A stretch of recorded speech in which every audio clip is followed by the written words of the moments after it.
drama. Thanks, Jeff, for the question. I made a huge, tiny mistake.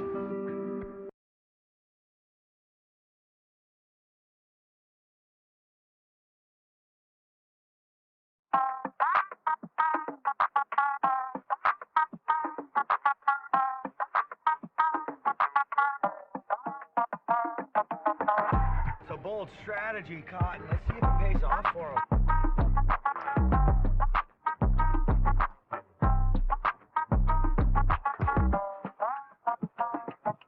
Climate and everything are the same word. Consequences. That's hot. Oh, it never occurred to me. Interesting. Just crazy enough to work. Yeah. Jesus, I say that.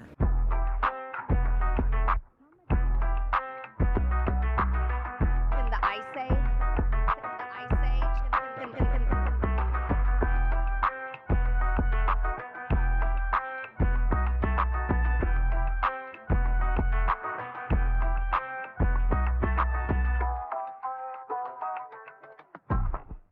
It's a great day.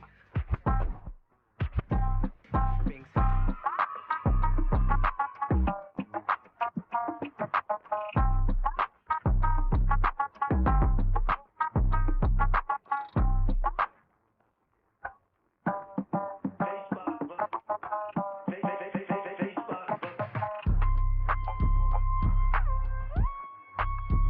Illegal. I did everything right and they indicted me. Supercalifragilisticexpialidocious, bitch. What now? What now? Do you know what we're here for?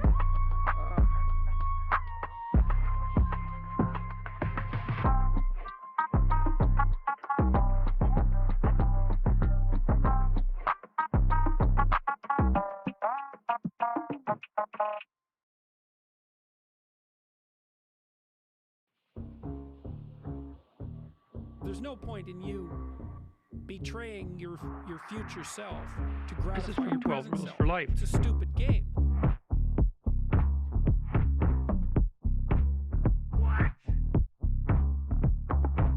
Break now.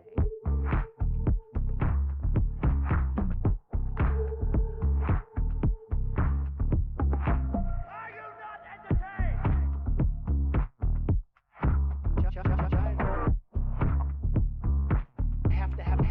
Have to have my child.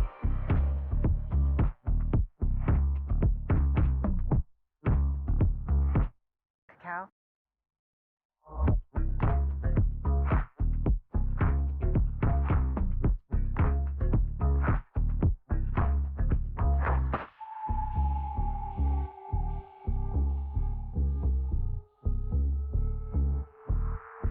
Consequences. So hot right now. Phrasing? Not gonna do it. Wouldn't be prudent at this juncture.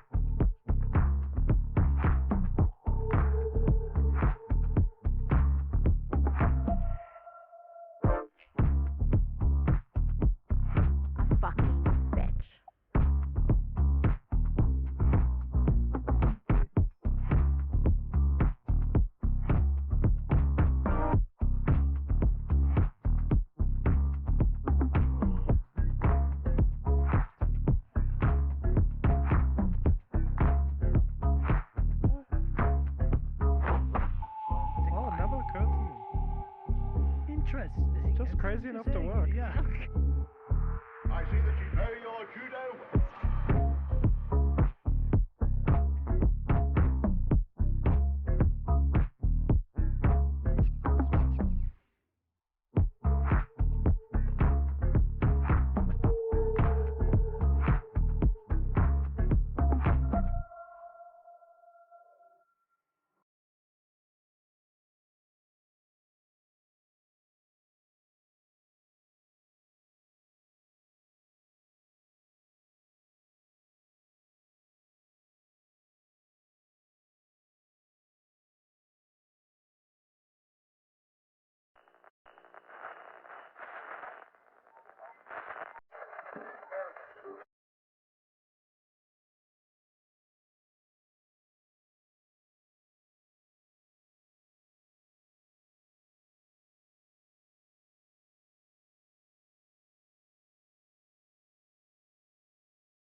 Well, here we are again.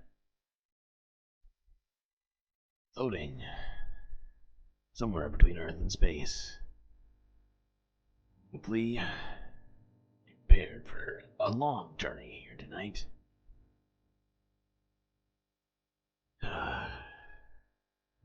Buckle up those seatbelts, spaceman.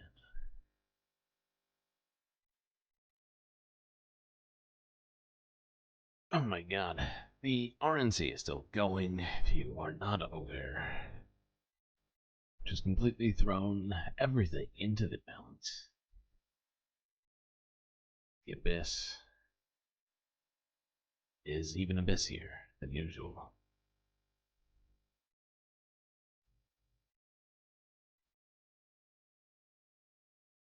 Looks like Megastar redeemed first on Twitch. So far, it looks like 2 and 3 are still available. Good to see you all. Jerry McLean. Oh no, fresh out the asylum. Selena Marie. Jules T. Disco Wolf. Soul Line was here at one point. Afrobotics. Del Sol Verde. Well, you made it here soon enough for me to say what's up. Alright, now let's go. And, well, I guess what I'm going to try and do is catch us up to what's happened in the last 24 hours with the RNC, as it's still happening right now. Oh, look at that. Second place for Princess Mononoke. But yeah, we are going to start in the United States. And, boy, do we... Or is it over now? It might be over. Is Donald Trump not speaking? Donald Trump might not even be speaking at the... I can't tell. I'll keep monitoring the situation with the RNC, but we are going to try and catch up to it chronologically. But first, let's start with this. Reuters. FBI cracks phone of Trump shooting suspect. This is from a day ago.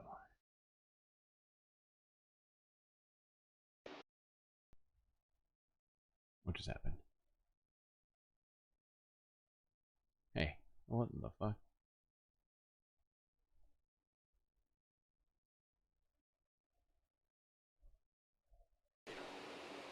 The FBI says it has gained access to the phone of Thomas Matthew Crooks, the suspect in the shooting of Donald Trump at a Pennsylvania campaign rally.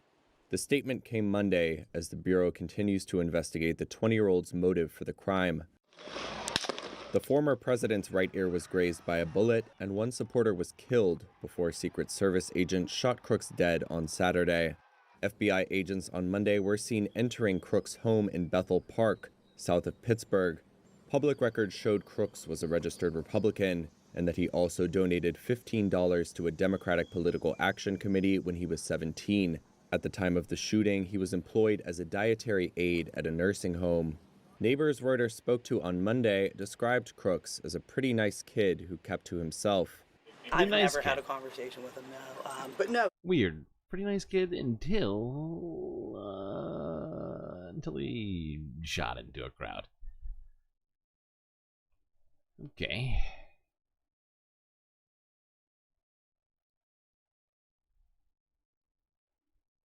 The RNC, literally a room full of losers.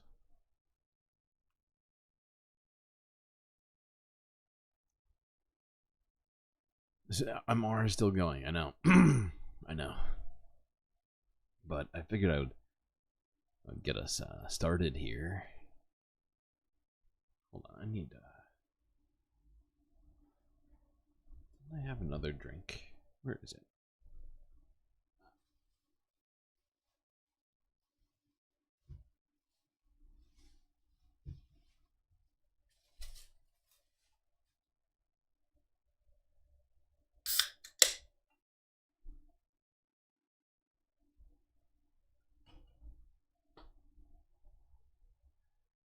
It's not a trans Chinese Ukrainian Hamas guy. I know, so true.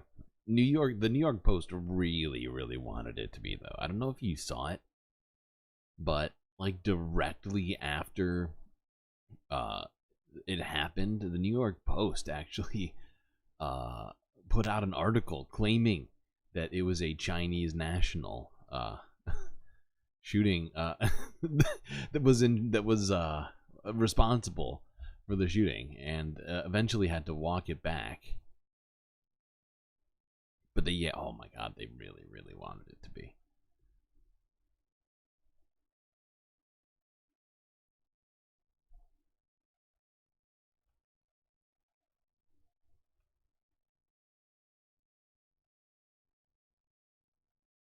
They walked back very quietly. It wasn't like they proudly walked it back. They were like, hey, we were wrong. And then went on to being the New York Post as usual. All right, let's go to this. Go to this. Associated Press, fact-checking altered photos after the Trump assassination attempt. This was 22 hours ago. Oh, wait, how many likes do There have been we a lot have? of false claims and conspiracy theories spreading on social media since the shooting at... Because this is a rollover Rod Serling right here. I think we have more than 10, right? So, there's that. It's an Astrid, I think. 8, yes, it's Astrid. Blip.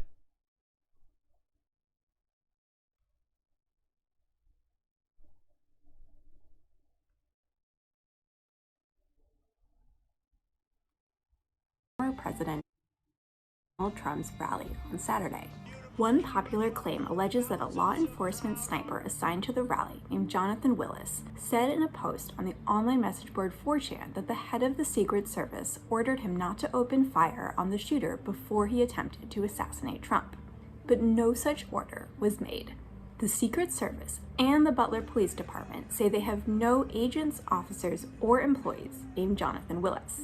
According to a spokesman for the Secret Service, snipers are trained and instructed to act whenever they see a threat. They do not await instructions before taking a shot to neutralize a suspect. Other false claims have misrepresented photos to promote conspiracy theories about the attempted assassination. For example, an Associated Press photo from the aftermath of the shooting was edited to make it appear as though Secret Service agents surrounding Trump were smiling. Posts are also claiming that a different AP photo shows a bullet hole in Trump's suit jacket, proving that he was shot in the chest. But the image actually shows a fold in the jacket of a Secret Service agent protecting Trump.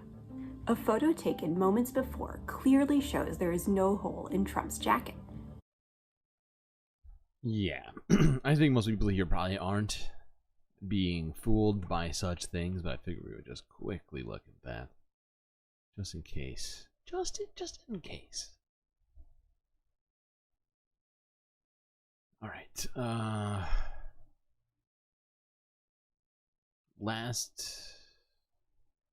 Okay, I'll give it like 2 things to look at regarding the assassination attempt before we get on to talking about the RNC, which we certainly will be doing here very shortly. First, let's go to Democracy Now!, the long legacy of U.S. political violence. This is Democracy Now!, democracynow.org, The War and Peace Report. I'm Amy Goodman. We are broadcasting from Milwaukee, from the Republican National Convention. The FBI is continuing to investigate Saturday's attempted assassination of Donald Trump. The former president was shot in the right ear during an outdoor rally in Butler, Pennsylvania. One attendee of the rally was shot dead, 2 others critically wounded. Video of the incident shows the bullet grazing Trump's right ear as he was speaking to the crowd. You want to really see something that said, take a look at what happened. Hold on, we're gonna move. I think we've all seen this too many times. An American flag behind him. Authorities have identified the gunman as 20-year-old Thomas Matthew Crooks, who lived in the Pittsburgh suburb of Bethel Park. Investigators believe Crooks acted alone, but have not yet determined a motive. The AR-15 used in the attack had been purchased by his father. Secret Service snipers shot Crooks dead moments after he fired. Part of the investigation centers on how the gunman managed to get on top of a nearby building located about 400 feet away from the stage. Some spectators said they spotted the gunman climbing to the roof of the building, but they said attempts to get law enforcement to take action failed. On Sunday night, President Biden gave a primetime address from the Oval Office. Disagreement is inevitable in American democracy. It's part of human nature. But politics must never be a literal battlefield, a God forbid, a killing field. I believe politics. We gotta go to the battle box, chat. That's what Biden had to tell us. Biden campaign. Republican Senator of Ohio, J.D. Vance, considered a possible running mate of Trump's, said, quote, "Today is not just some isolated incident. The central premise of the Biden campaign is that President Donald Trump is an authoritarian fascist who must be stopped at all costs. That rhetoric led directly to President Trump's attempted assassination," unquote. On Sunday, Donald Trump arrived here in Milwaukee, where the Republican National Convention begins today. There are reports Trump will take to the stage of the RNC tonight. Joining us now is John Nichols, national affairs correspondent for The Nation. He has a new piece headlined, "Americans Know Political Violence All Too Well." He lives in Madison. He's a many-generation resident of Wisconsin, but he's joining us today from Milwaukee. Welcome back, John. It's great to have you with us. It's good to be with you, Amy. So, if you can respond first to the attempted assassination of President Trump. It's horrible. Look, political violence, when it occurs in any country at any time, is an awful thing. And when it is in the context of a campaign, this has a real impact because it causes people to question whether they might go to a campaign event, right? Whether they might participate in the democratic process. So no matter what you think about Trump, no matter what you think about Biden or any of this, to have an incident like this occur at a campaign rally is a big deal. It's a big deal for this country. By the same token, I would tell you, it's not the first. This is very much something that we have seen really throughout our modern history and going backward. We've had 4 presidents assassinated, killed in office. What? Name them if you can. I certainly can. Abraham Lincoln, James Garfield, William McKinley, and John Kennedy killed while serving as president. We have had a prominent presidential candidate killed at a campaign event where he accepted his victory in the California primary in 1968, Robert F. Kennedy. We have had major candidates killed or harmed in other settings. We have had candidates for president badly injured. George Wallace was shot on the campaign trail in Maryland in 1972, permanently paralyzed. And in this city of Milwaukee, in 1912, October 14th, 1912, Teddy Roosevelt, the former president of the United States, was shot in the chest as he was coming out to campaign and deliver a speech literally in one of the buildings adjacent to where this convention will be held. In fact, where the Hyatt is right now, where we got our press credentials, that's where it was shot. That's the new building that replaces the old hotel where he was speaking. That's precisely right. And but he gave the speech anyway. Yeah, it was a fascinating speech. In fact, I went back and read it over the weekend because it was such an amazing moment. Remember, Roosevelt's the former president of the United States. He had already displaced the Republican Party. They didn't nominate him for another term, and so he was running as a third-party candidate. It was a very intense campaign, and he knew that Wisconsin was a big state for him. And so, literally, he assessed himself. He knew he had been shot in the chest muscle, but he had had a 50-page speech folded 3 times in his pocket, along with a glasses case. The bullet went through the speech, hit the case, and then lodged in his chest muscle. He determined that he could make it through. He wasn't coughing up blood, as he said. So he went and gave a 90-minute speech. And incredibly, it was about the incident. And he talked about violence. He talked about political violence. And what he said at the end of the speech was that as a country, we have to learn to get over economic and social divisions so that we don't have more incidents like this. It was really quite a remarkable I moment. mean, he was a hunter, so he knew biology well and said, no, it's not in my heart or my lungs. And he had that bullet in him for the rest of his life. He made it through a 90-minute speech, though. And if you read the speech, it's chilling because he literally said to the people, look, I've been shot, but I want you to understand that doesn't mean a thing to me. What man? And he was a tough guy. He was a strong character. Bull moose. Yeah, he said. In fact, that's where a bullet doesn't take down a bull moose. But what he said was fascinating because he says it doesn't mean a thing to me because of the importance of what we're talking about for this country and the importance. And he still lost the election. That's right. That's right. Perhaps it's historical foreshadowing. Who's to say? Is that Teddy Roosevelt? Yes.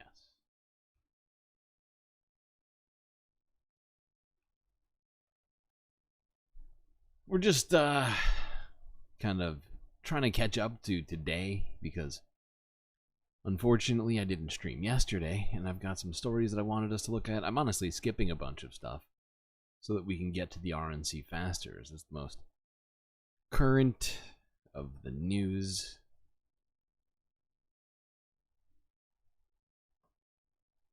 Alright, let's go to this. Talk a little bit more, really quickly, about this assassination attempt. This is, oh god, what's her name? Not Maggie. Jesus. What is this woman's name? It's not Jesus. Jesus, I say that. Harriet Hagman. The senator. Is she a senator? Oh no, she's congresswoman of Wyoming. Let's see what she has to say about the assassination attempt. I'm sure it'll be completely not unhinged at all. It'll be totally normal. By normal, I mean just wildly. I want to first talk about how do you think this happened, because since the shooter was... By the way, I know we never watch, like, I think this is one of the first times we've actually watched one of these, and Forbes is constantly making these interviews that are just sort of super low budget, in between all the clips that they do. They're all just garbage, but because a fucking congressperson came on, I felt like it was... Side of the perimeter of the event. What do you call it? Does this fall on local law enforcement? Were there massive security issues from Secret Service? I mean, what questions do you have here? So I think that there are a lot of questions that need to be answered. And I am glad that Jamie Comer, the chairman of the Oversight Committee, will be starting hearings a week from next Monday when we return to Congress, when we return to Washington, D.C. I don't know where the failures came in or if there was a failure on a variety of levels. I did hear that there was a local law enforcement person who was aware that he was on the roof, attempted to go up there. The guy turned around, pointed his gun at him, and then immediately when the guy went back down the ladder, he immediately turned around and shot at President Trump. So if that is the case, they were someone was aware that he was there, and we just need to get to the bottom of it. I'm not going to speculate as to what happened or where the failures may be. No, you're There's not. a lot of questions that need to be asked. Things we need to is hiring the best qualified people, physicians.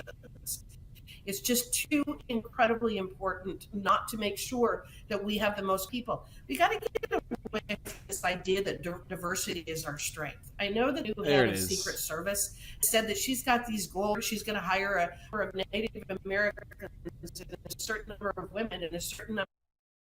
Wow. There it is.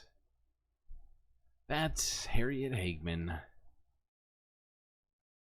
representative for Wyoming's at-large congressional district since 2023, blaming the shooting at the Trump rally on DEI. Too many women. Weird.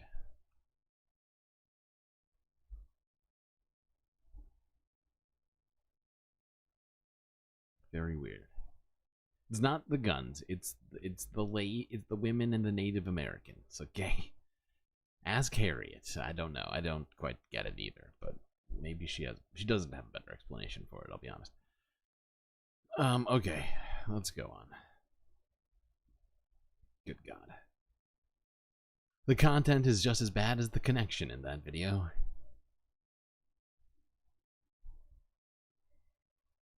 Okay, let's go to yesterday's coverage from the RNC. This one was really frustrating for me to watch, and it's probably going to be equally frustrating for those of you who haven't seen it yet either. MR rating. Heck yeah. MR love.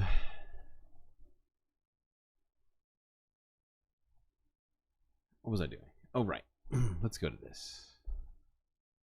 This is ABC News' coverage of the RNC, where Teamsters Union President Sean O'Brien came to address the RNC.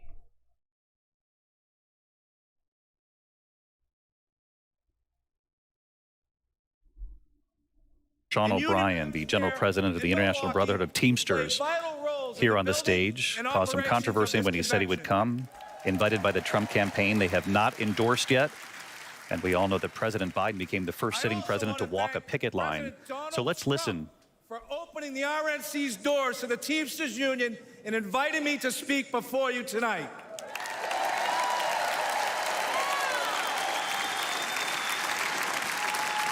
I travel all across this country and meet with my members every week. You know what I see? An American worker being taken for granted. Workers being sold out to big banks, big tech, corporates, and the elite. And I'm not the only one who sees this. Everyday families see it. The American people aren't stupid. They know. This guy thanking Donald Trump for inviting him to this thing was just... it was so painful to watch and to hear. Right? I mean, this whole thing is frustrating as fuck. Not gonna lie. And it's been sitting in my list now for 2 days since I had to take yesterday off unexpectedly. But this is just so just like it honestly.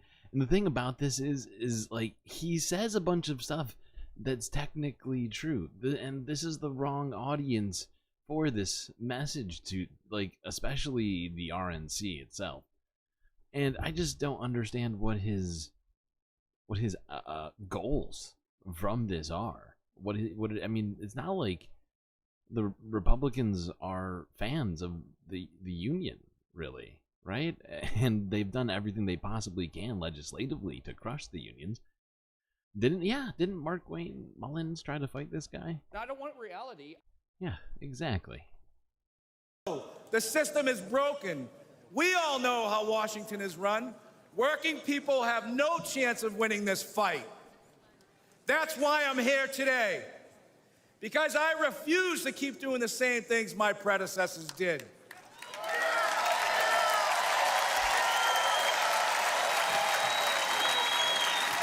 Today, the Teamsters are here to say we are not beholden to anyone or any party.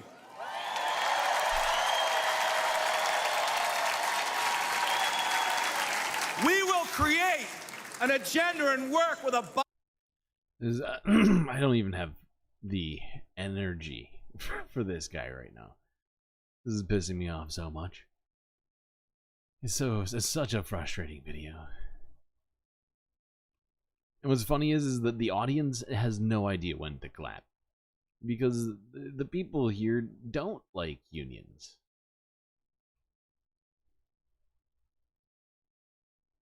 Including and especially the candidate for presidency that they're all there to celebrate. I mean, come on. Donald Trump? JD Vance? Come on. Those guys fucking hate working class people. Oh, God. He's a class traitor. End of story. He certainly seems to be a traitor to the working class. That seems to be the case. Alright. Let's go on.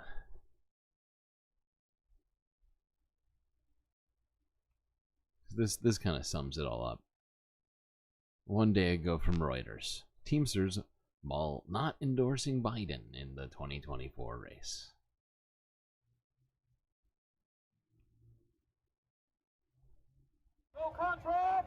Joe Biden may lose key union support ahead of the US presidential race as leaders of the 1.3 million member Teamsters Union consider backing no candidate at all.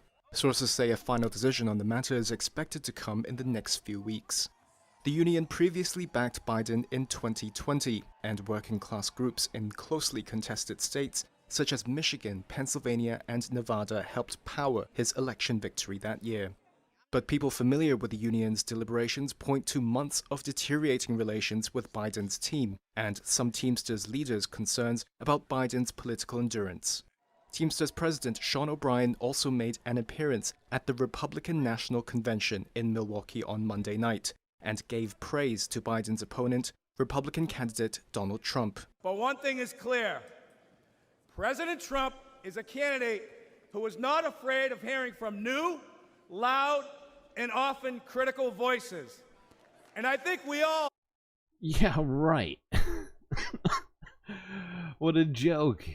Donald Trump loves listening to criticisms. Yeah, right. He's the most thin-skinned, baby-brained person to ever be president.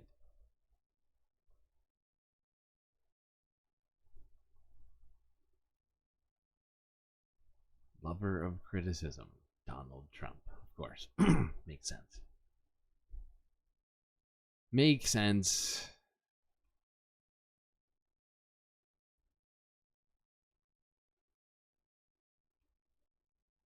Alright, let's go to this.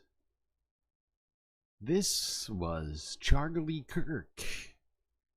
Egg-headed shaped man. From yesterday at the RNC.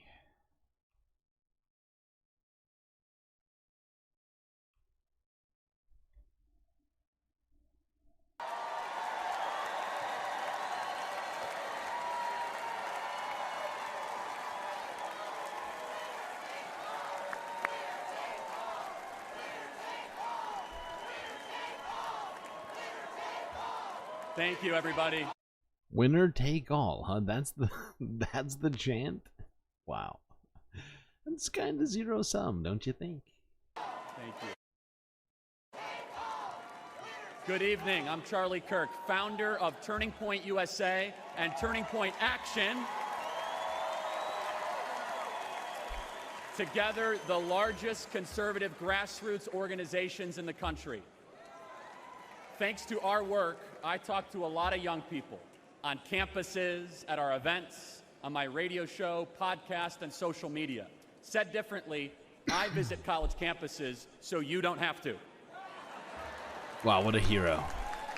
What a hero. I hear a lot from young people. He visits about college their hopes, campuses so you don't their have dreams, to. And their fears. And then harasses you see, kids. Young people are idealists. They respond to vision. For the past 4 And years, what's the Republican they've seen the vision Charlie? of the Biden-Harris regime. That vision is, you'll own nothing and be happy. The Democrats say... And the conservative vision for the future is to go back to the past. Back to the past before civil rights, before women had the right to vote or to have health care services. Back before all of those ethnic minorities had the right to vote and things like that. You know, that's where they want to go. Back when there was no environmental regulations meant to help save the planet and keep big business from making as many terrible decisions as possible. Oh no.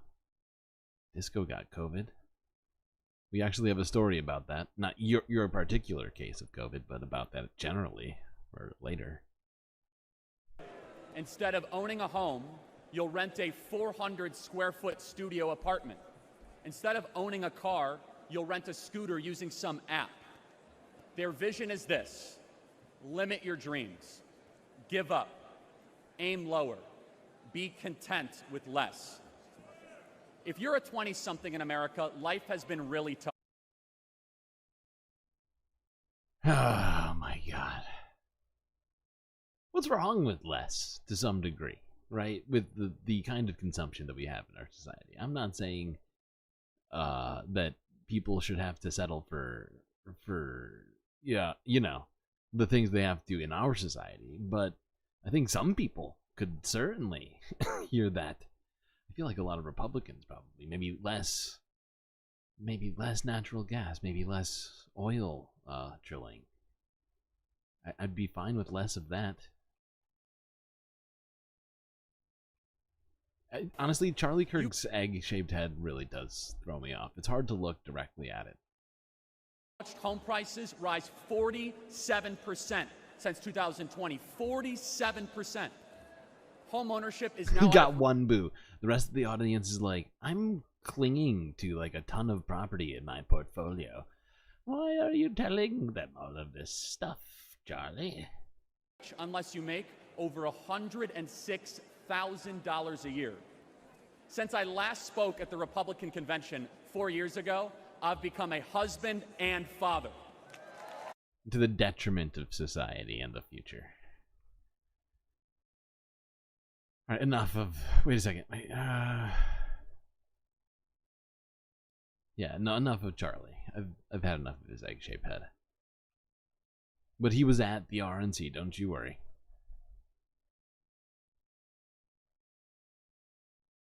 He was there to represent the groipier section of the internet. All right. Where do we go? Guess we'll go to this.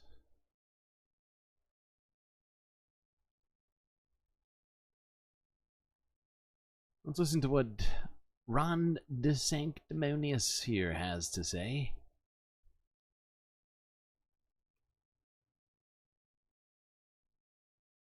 He was there on day 2. This is from the AP from 20 hours ago.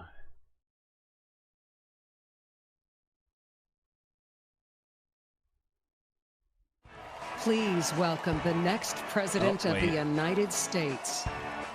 Nope. This was Donald entering the arena yesterday with the ear bandage here. President Donald J. Trump.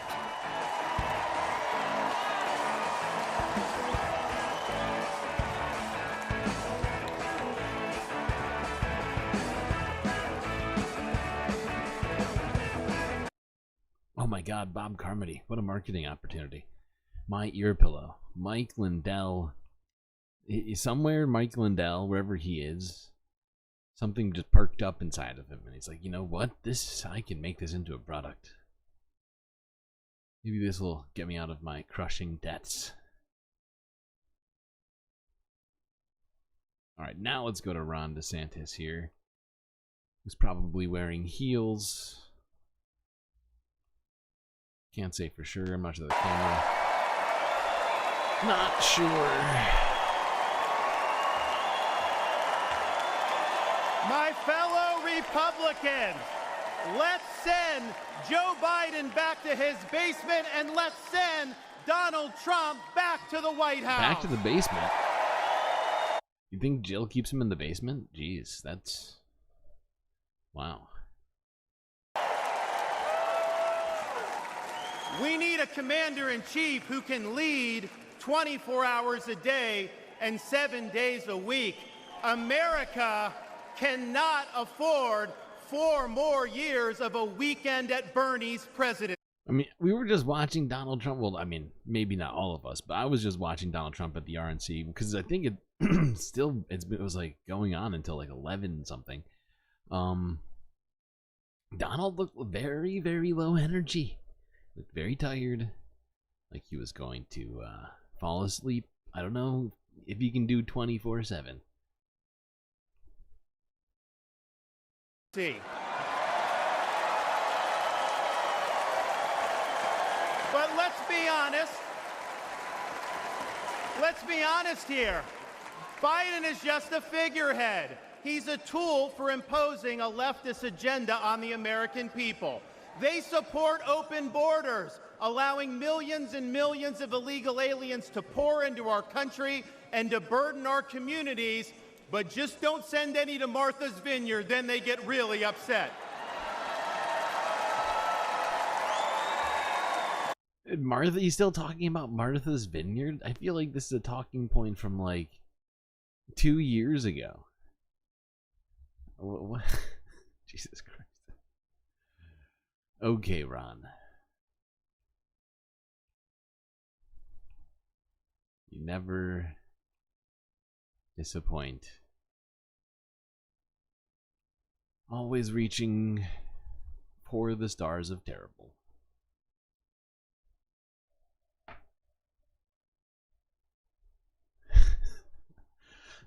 Yeah, his big achievement. Yep, his big achievement was sending immigrants to a different state and telling somebody else to deal with it. What? How success? Well, great success, truly. I mean, wow. Just shows you just how much he's willing to do to help people. Let's look at this. Here's another very insane person who was at the convention. Here is Better Homes and Gardens Barbie, Katie Britt, aka the woman who did the Republican State of the Union. Let's see what she had to say.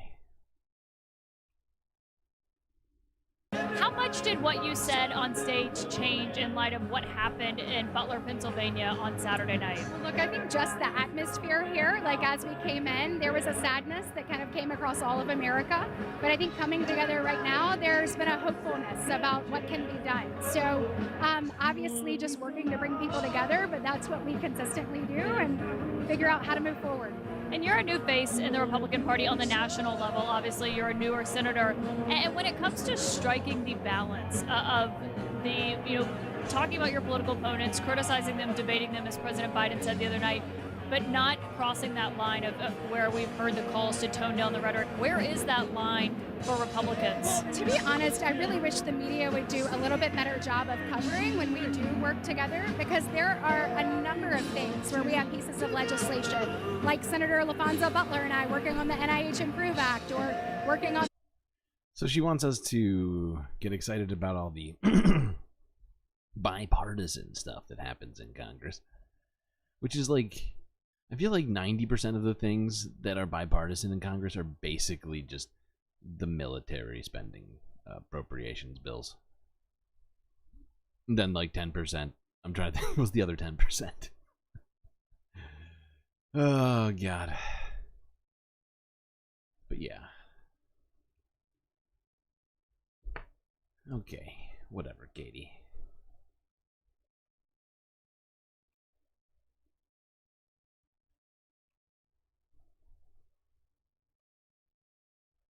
I'm honestly shocked that her husband let her leave the kitchen. I thought that was the whole vibe of her. Like, that was the whole vibe of that fucking Republican State of the Union. This is where I belong, Katie Britt. Republican from Alabama.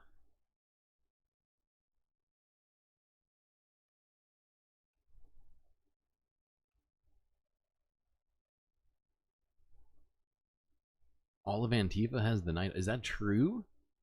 My God, I didn't realize Antifa was organized enough to do such a thing.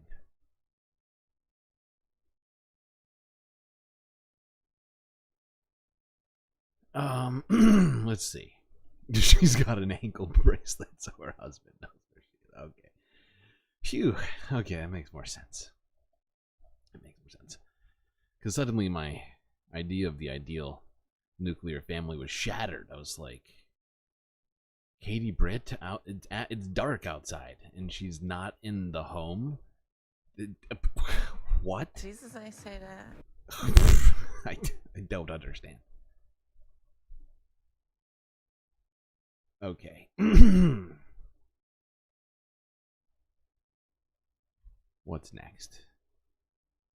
Anything else we need to see from yesterday? Look, I got a few things on my list, but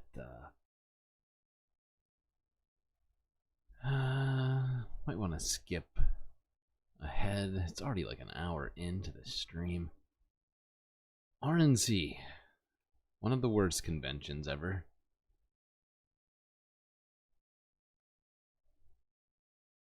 You thought she was a vampire? She might be. She might be. I've never seen her in the daylight, so maybe. There's no evidence against that. We're gonna have to dive. We'll dive that later, but I'm in no way prepared for that tonight.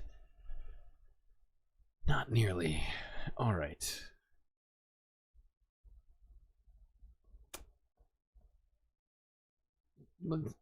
I just want to. Let's just look at this.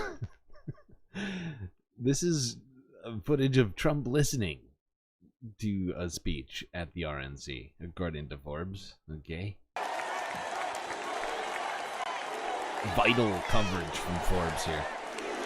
Utterly vital.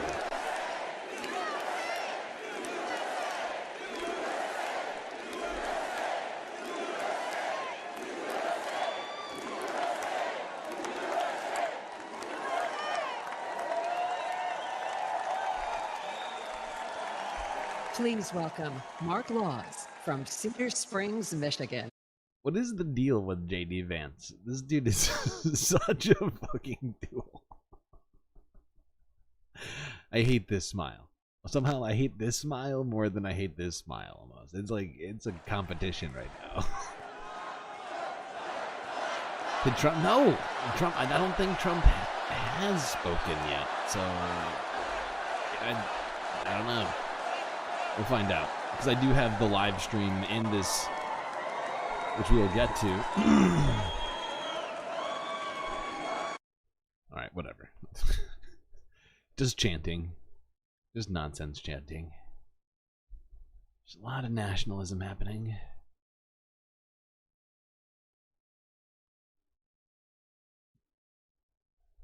Okay, let's go to this.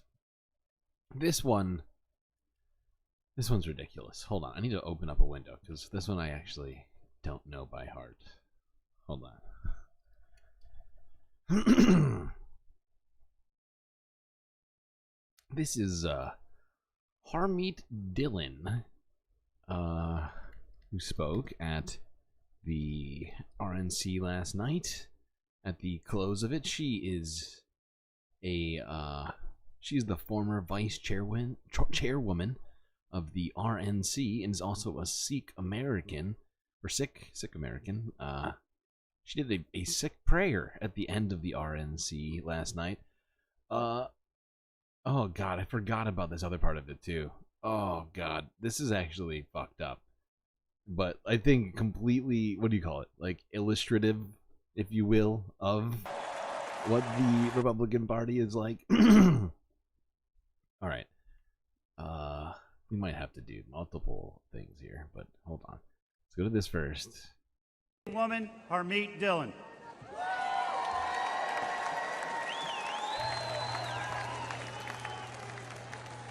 Thank you, everyone.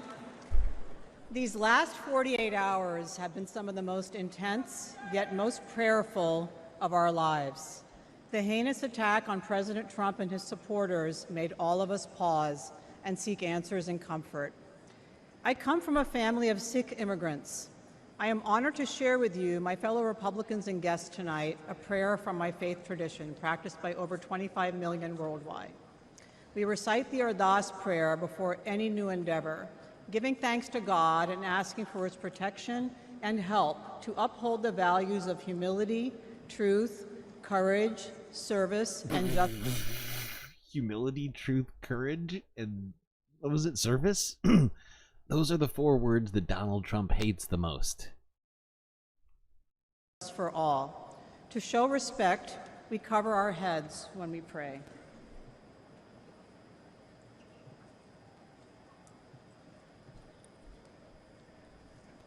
Oh no. the Secret Service just like perked up. They're like, what's happening? What's happening? Jesus, I say that. तुम पे अरदास जियो पिंड सब तेरी रास तुम मात पिता हम बारक तेरे तुमरी किर. So yeah, people are very confused what to do. I'm gonna read something for you here. I am not an expert on this subject. If you're not familiar with Sikhism, let me give you a little idea of what it's about, and tell me if any of this would, what do you call it? Sort of line up with the ideals of the Republican Party here.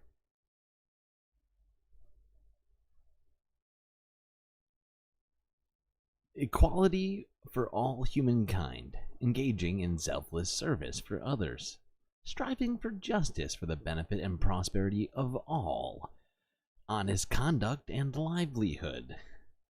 Sikhism rejects claims that any particular religious tradition has a monopoly on absolute truth. As a consequence, like, it's just like, I mean, it's all the exact opposite of the party is about. Like, no, Jesus only, Judeo-Christian values. I don't know how many times I've heard Judeo-Christian values at this point in my adult life, but too many times. And it's always coming from one of these people.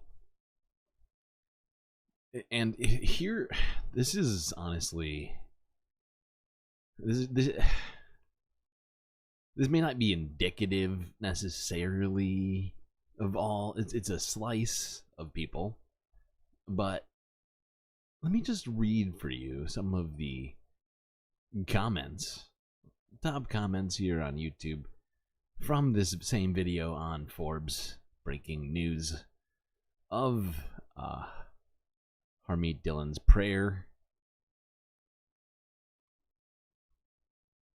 This one's got the most likes that I can see. Jesus is the only true God. No way. Sorry, but she said the one true God. This is outrageous. This is why we never put our hope in politicians. Only Jesus. Shame. Here's another top comment. This is the fault of the RNC. This is also the fault of the churches in America not sticking with the word of God. Like, this is just like the entire comment section is this, and it gets worse, and I'm just gonna leave it there.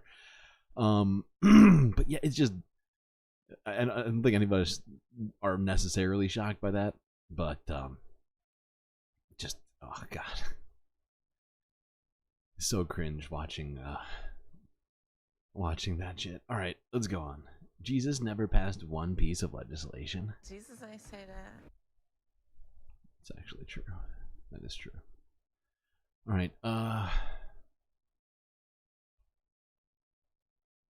What next? What next? Ooh, we're getting close. We're getting close. This one's, I think, is this from today or from last night? This was probably from last night.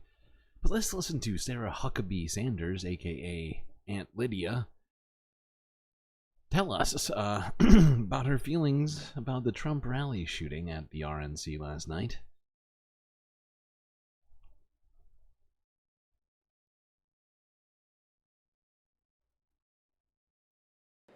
I have always been proud to stand with President Trump. Oh my God. But never have I been more proud than to stand with him right now, tonight. So proud. You should be ashamed of yourself for having that thought. Not even an assassin's bullet could stop him.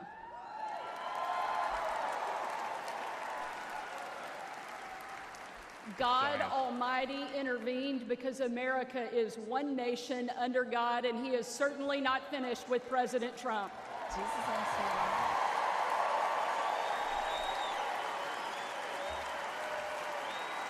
When I was President Trump's White House press secretary, Oh God. We remember. the best job.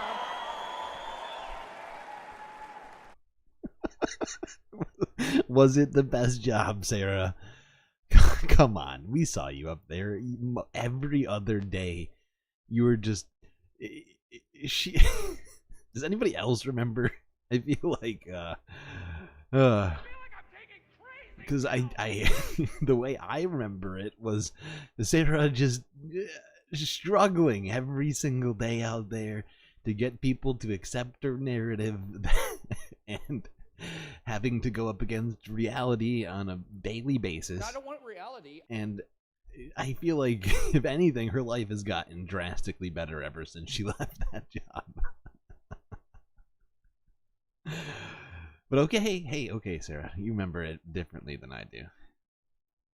Anyways, if you didn't hear, because I was being an idiot, she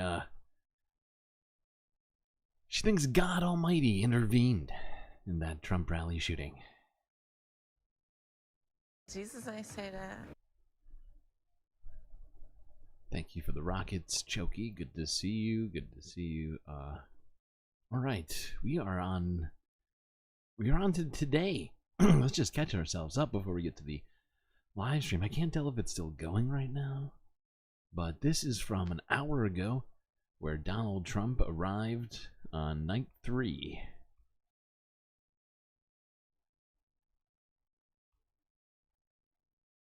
How are we doing on likes, by the way? Take us over the road. Man made the train. I'm about to get copyright struck. I just realized we have 25 likes. What is that? 18. Who's 18? Sam. More rockets in chat. Thank you, Disco. All the rockets.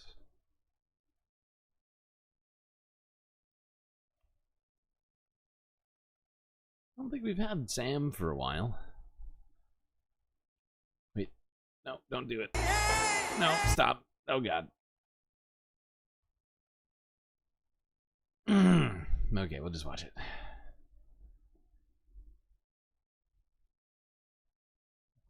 Cover versions won't copyright strike me? Is it all covers? Maybe, yeah. Maybe, alright. I'll put the volume low.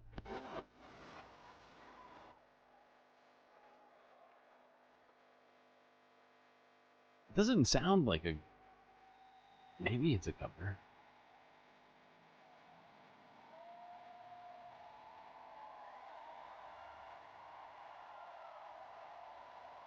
Maybe it is.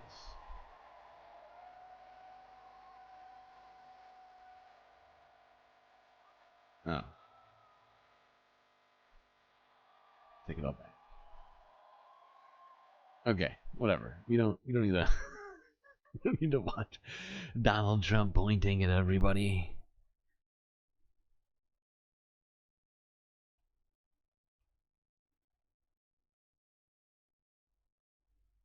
Yeah, the thing is that you can get copyright struck for melody. It's true.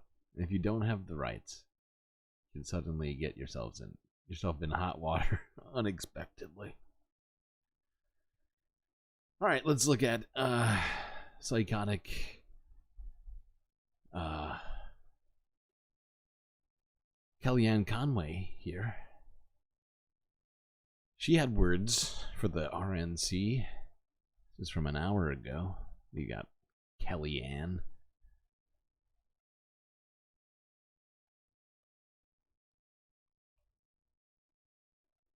Good evening, Patriots. Oh, God. 8 years ago, Don't call me a Donald patriot. Trump shocked the system and defied the doubters to become the 45th president of the United States. He didn't want fortune or fame, power and position. He already had all of that. Donald Trump and his family made enormous sacrifices to run and to serve as president. He didn't need to do it. He made enormous sacrifices. Oh, God. Really? What sacrifice? He enriched himself. Like, his whole family enriched themselves by his being elected and just running for president. Like, are you kidding me?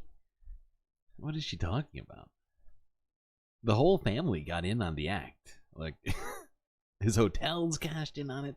His kids, their spouses cashed in on it. I mean, it literally, Barron Trump is an elector in Florida. I mean, everybody is in on on the wanted to do it. So My many relationship sacrifices for with the Mr. Trumps. Trump was forged under fire in a foxhole in 2016 after he asked me to be his campaign manager.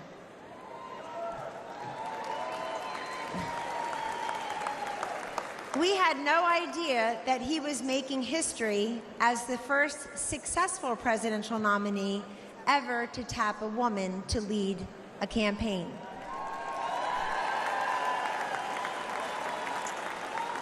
But that was a natural for Donald J. Trump.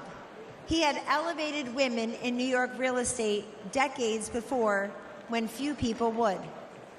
One morning, I was in an early senior staff meeting in the White House, and as I glanced around the table, something caught my eye. In that meeting were Sarah Huckabee Sanders, Mercedes Schlapp, Brooke Rollins, Ivanka Trump, and me. Ugh, the worst, the worst, what do you call it, trio ever. Or was that a quartet? I'm not counting. Has anyone seen Melania since the shooting? I haven't. I don't think she even made it to the third night of the RNC. Is there a fourth night? I thought tonight was the last night. Maybe she's not getting paid enough for RNC events anymore. Maybe she didn't get in on that Donald John, the DJT media stock IPO. Maybe she's like, you know, like I need stock options to go to the RNC. Otherwise, it's just sort of cold hand-holding once per month. Outside of a jet. Alright, let's go to this. Where was I? Kellyanne. Oh, I just lost my place. Alright, before we go to the live video. Actually, let's just go to the live. I think it might actually be done now. I'm not sure. Could be wrong. Wow. Wow. Alright, now wait. First let's listen to JD Vance try to make sense of words tonight.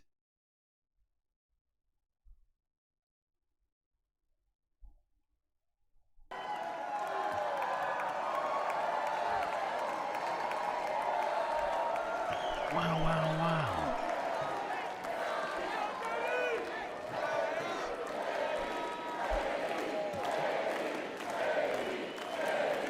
Shady, shady, shady, shady. It does sound like they're saying shady, right? First of all, aren't I a lucky guy? Isn't she lovely? Isn't that amazing?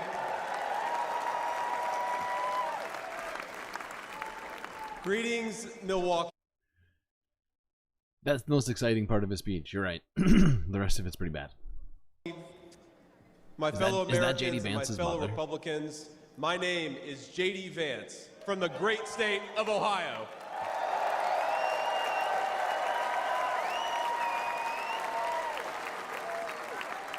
Tonight,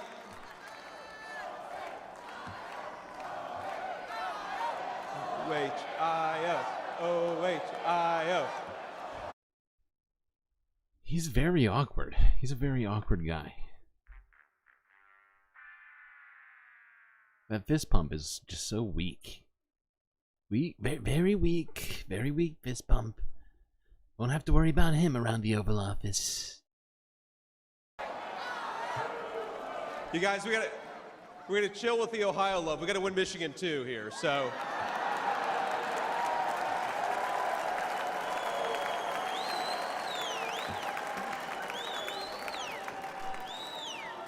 My friends, tonight is a night of hope.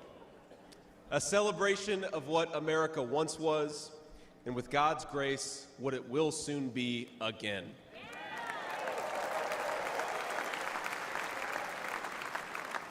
And it is a reminder of the sacred duty we have to preserve the American experiment, to choose a new path for our children and grandchildren. But as we meet tonight, we cannot forget that this evening could have been so much different. Could it? Instead of a day of celebration, this could have been a day of heartache and mourning. For the last 8 years, President Trump has given everything he has to fight for the people of our... He does not. He's just time and time again asked his supporters for just wild amounts of money. I wonder the exact number that they've taken in. I know it's an insane fucking number. It's literally billions of dollars. By the way, I don't know if everybody heard, but Elon Musk recently pledged, I think, over $100 million to the campaign, in support of Trump, obviously. We also have more, more Elon news. We'll get to that later. Honestly, is there another spot in here that I wanted to see? I feel like there was, but I can't think of what it is. He said something real dumb, but I can't remember. It's just a sea of stupid, the RNC. I'm trying to keep track of it all in my head without taking notes, which I'm awfully terrible at doing. It's $45 million a month. Is that true? See, I heard some figure over $100 million, which is just huge. So, yeah, maybe it's $45 million a month, which would definitely add up to what? What's left? 4 plus, like 4-ish months now, almost 5, like somewhere between 4 and 5 months. It's like $250 million.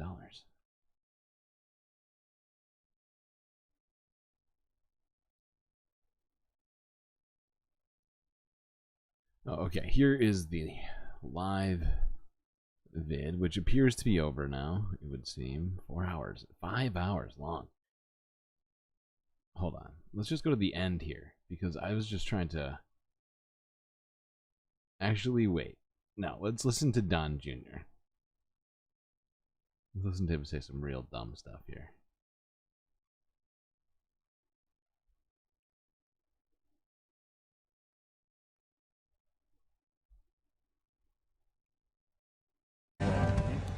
By the way, I'm pretty certain that this is the first time. Please welcome businessman and Executive Vice President of the Trump Organization, Trump has ever listened to Donald J. Trump Jr. His son.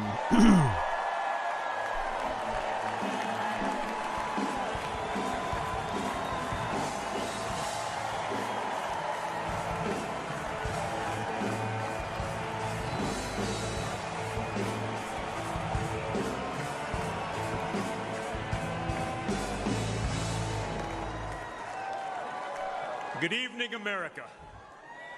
Before I begin my remarks, I'm going to do something a little uncharacteristic. Really?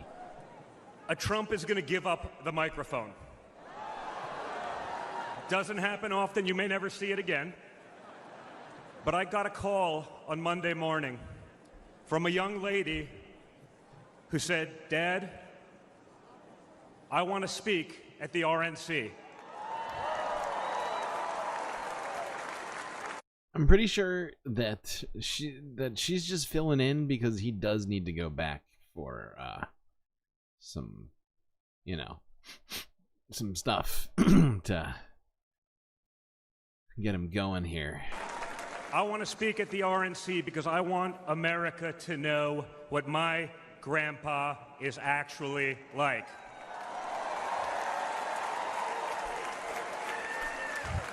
So for the first time ever on a stage, first time ever giving a speech, I want to bring out my eldest daughter and the eldest granddaughter of the President of the United States, your favorite president, Kai Madison Trump.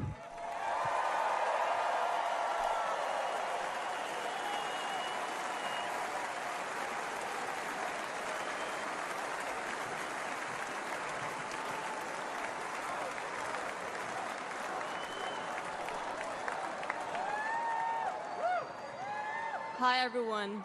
My name is Kai Madison Trump. I am the granddaughter of Donald Trump. I'm speaking today to share the side of my grandpa that people don't often see. To me, he's just a normal grandpa. He gives us candy and soda when our parents aren't looking. He always wants to know. She's actually maybe the most charismatic person at the RNC, but that's not saying much. Alright, let's go on here. Usha talks here. Alright, let's go to JD, I guess. See what else he has to say. I don't think Donald Trump speaks through the whole thing. No, he doesn't. It's weak. Okay, it's very weak. Running away from the cameras. When I was a senior in high school, that same Joe Biden supported the disastrous invasion of Iraq, and at each step of the way, in small towns like mine in Ohio, or next door in Pennsylvania or Michigan, in states all across our country, jobs were sent overseas, and our children were sent to war. And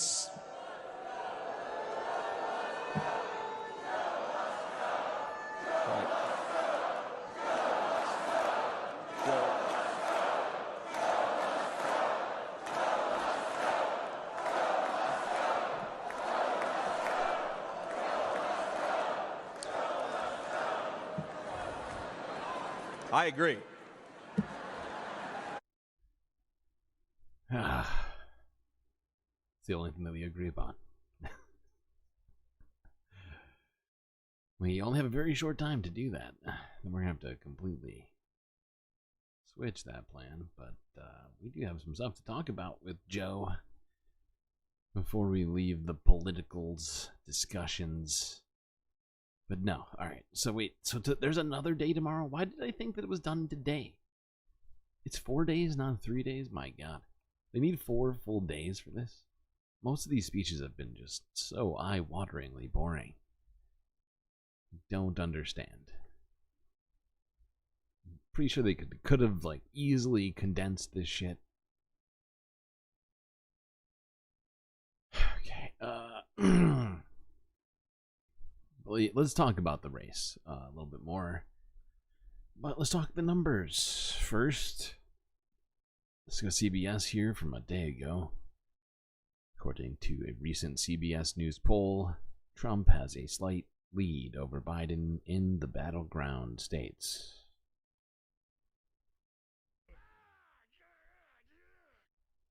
Is it always 4 days? Well,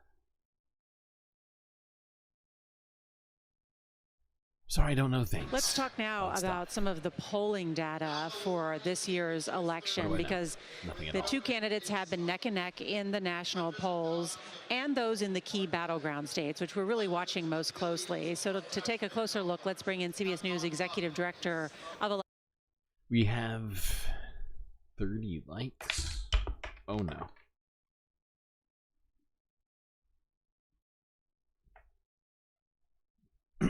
Found it.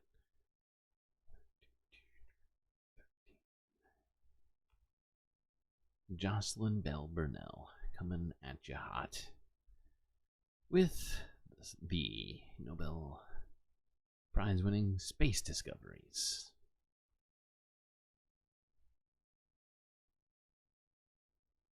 Is grinder traffic through the roof with the RNC happening in Milwaukee? That makes sense.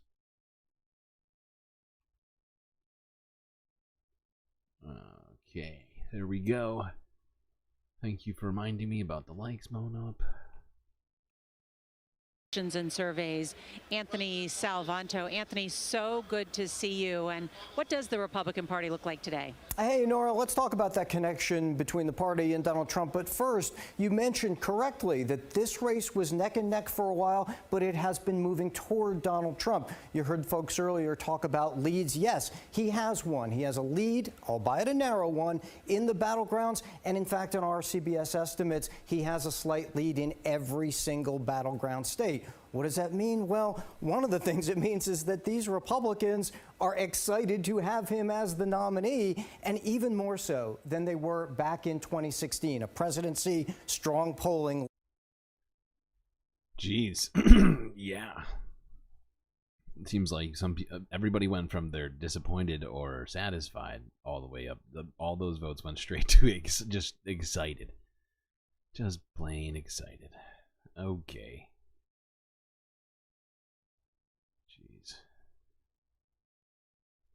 It's not shocking to hear. It really isn't. I mean, with all the, what do you want to call it? Like on the ground sort of interviews that we've seen, all the MAGA people are just thrilled. We gotta stay with the mainstream media here for a bit. Let's go to CNN, where they break down these polls even more.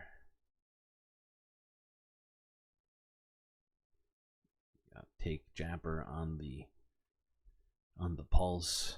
Republicans wrapping up the second night of their convention here in Milwaukee, Wisconsin, putting on a carefully choreographed show of party unity as the Democrats remain divided over the future of President Biden's candidacy. Let's bring in CNN's Jeff Zeleny, who has more on the Democrats in, as is said, Democrats in disarray. Jeff, what are you picking up? Jake, we heard throughout the evening the Democratic disarray and disunity really was the subject of punchline from Republican speaker after speaker, but it's anything but amusing to Democratic officials who are still dealing with this anger and alarm and panic that is coursing through the Democratic Party. Yes, the attention this week is focused on Republicans, but in the anger, listen to the way that they're framing it. I mean, my God, people are just so inflammatory. Wait, what happened to who?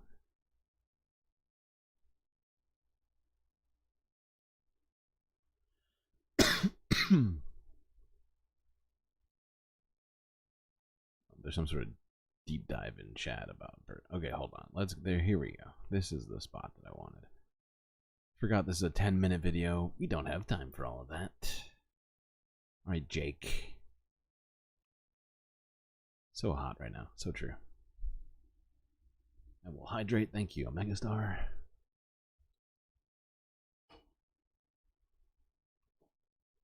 And it shows, first of all, there's a early July polling that has already been reported on showing that President Biden is losing ground to Donald Trump in 14 key states across the country. This includes not only the 5 that Biden flipped against Trump in 2020, that's Arizona, Georgia, Michigan, Pennsylvania, and Wisconsin, but in addition, post-debate, it's like Waterloo. He's vulnerable in Colorado. He's vulnerable in Minnesota. He's vulnerable in Maine. He's vulnerable in New Mexico and Virginia and New Hampshire. Now, what this poll did was look at alternatives. First of all, it found that nearly every tested Democrat that this polling firm looked at performs better than the president. This includes Vice President Harris.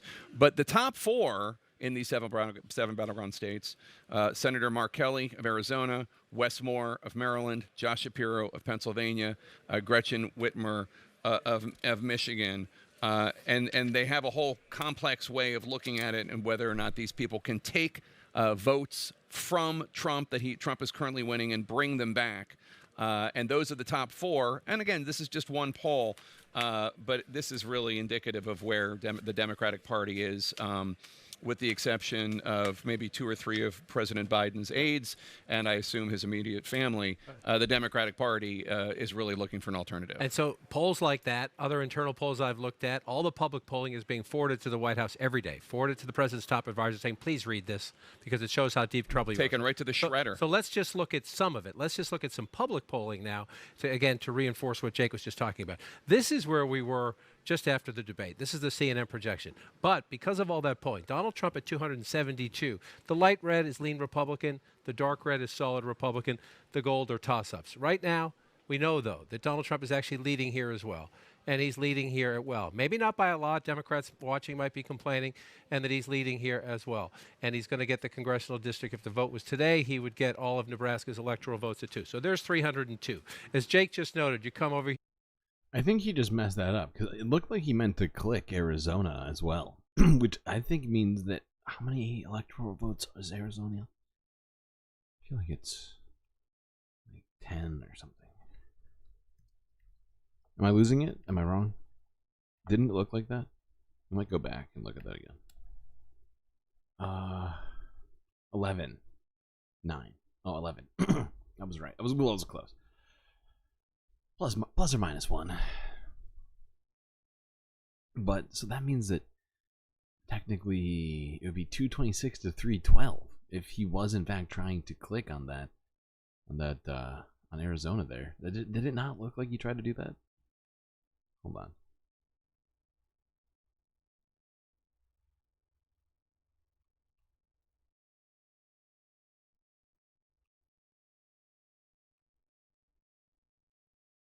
That Donald Trump is actually leading here as well.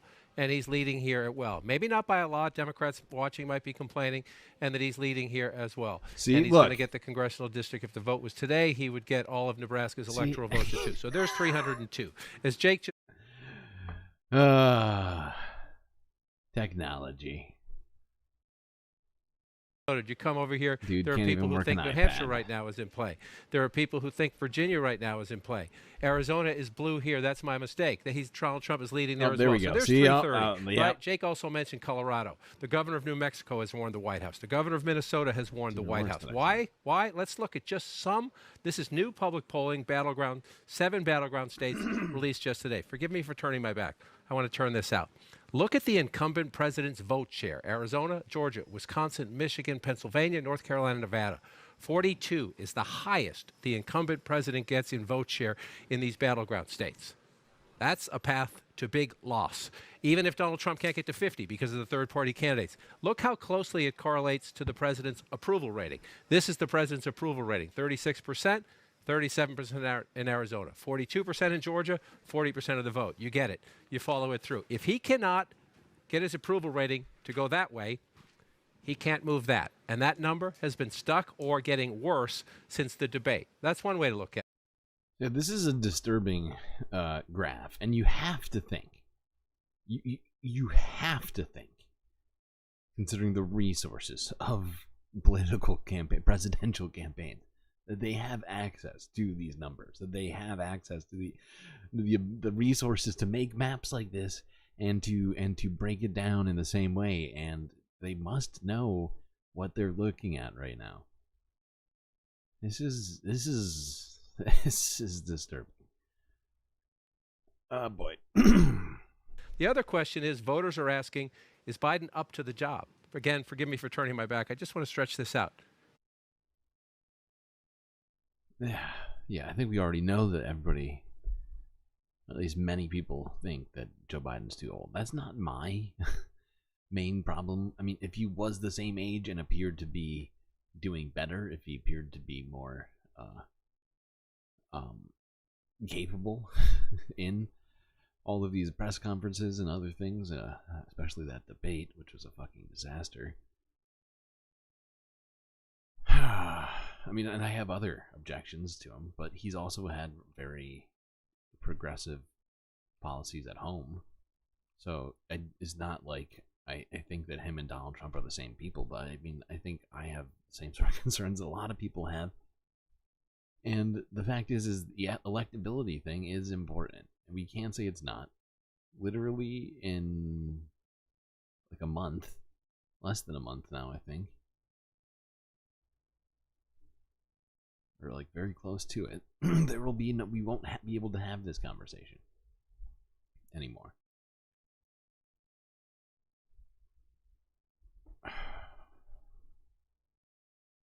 They want you think the mainstream media wants the horse race, and oh my god, so cynical, but feels so true.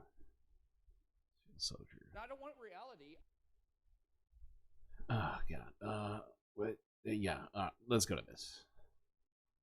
This is from a little outlet called Zeteo with Mehdi Hassan, who interviewed a Mr. Michael Moore, who came on to the show a day ago to discuss his feelings about Biden's staying in the race at this point in time.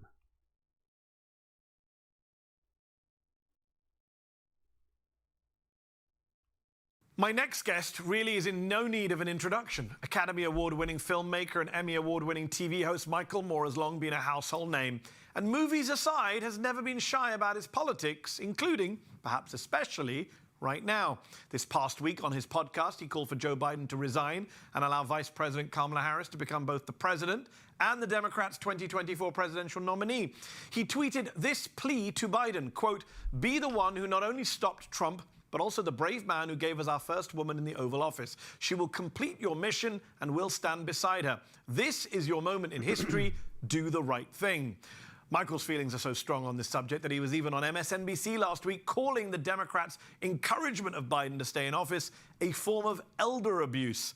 Michael has also been a vocal critic of Israel's war in Gaza and the Biden administration's support for it, calling it a slaughter that needs to stop. And like, if you've somehow been living under a rock for the last 2 weeks or so, ever since the debate performance that Joe Biden didn't give, what was it now? 2 Thursdays ago, am I right? Something like that. And you know, the people, mostly centrists and or like celebrities who've been calling for Biden to come out, but those centrists I'm talking about are mostly congressional Democrats calling for him to get out. Now, I think partly why progressives haven't come out and called for him to step down is because I think that progressives don't want to be blamed once again for anything relating to like a neoliberal Democrat's loss. Ever since Bernie, I think there's like sort of collective like, what do you call it? Like trauma, right? I could be wrong about that. I'm guessing here, but all right, sorry, let's go back to this. Michael Moore, host of the Rumble with Michael Moore podcast, joins me now. Michael, thank you so much for coming on the show. Thank you so much, Manny. Thank you. Appreciate it. So what made you decide, Michael, that Biden has to step down? Because it's a big deal in this country, especially, to call for a serving president to just step down. Was it his CNN car crash debate performance, or did you already have your doubt? Well, yes, I have my doubts. I've had my doubts since October, and I said so on my podcast at the end of October, that Biden has now defeated Biden and probably will not win. But just to back up a bit, I thank you for clearly stating exactly what I said over the last week, that I'm not just asking Biden to step aside. I'm saying that the question that everybody was asking after the debate, is he fit for another 4 years? The question to me was and is he fit to serve another 4 days? Boom. That's a ringing endorsement, if I've ever heard one. Yes, Monop's right. If you're not already, join the Galactic Discord to help complete that sweet space experience. Because what I saw, and anybody who has seen their grandparents or parents in that state knows what's going on. Yeah.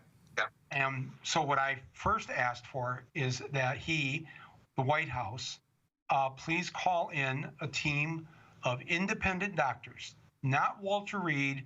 They work for the Army. He's the commander-in-chief. That means he's the boss. I don't want to hear from them. I want an independent neurologist or a team of them to do a medical evaluation. That seemed like the kind thing to ask for, because I have to say, and I've been very critical of Joe Biden since October 7th, but I also have been very supportive of him, as has Bernie. Yeah, no, absolutely, right? Like Michael Moore, I mean, if I recall, like some of his former tweets and such things, like they've all been very supportive of Joe Biden, right? Which I think is what speaks so much about this whole unendorsement, if you will. Just happened. Something weird just happened. Hold on, let me just check the airlock. Be right back.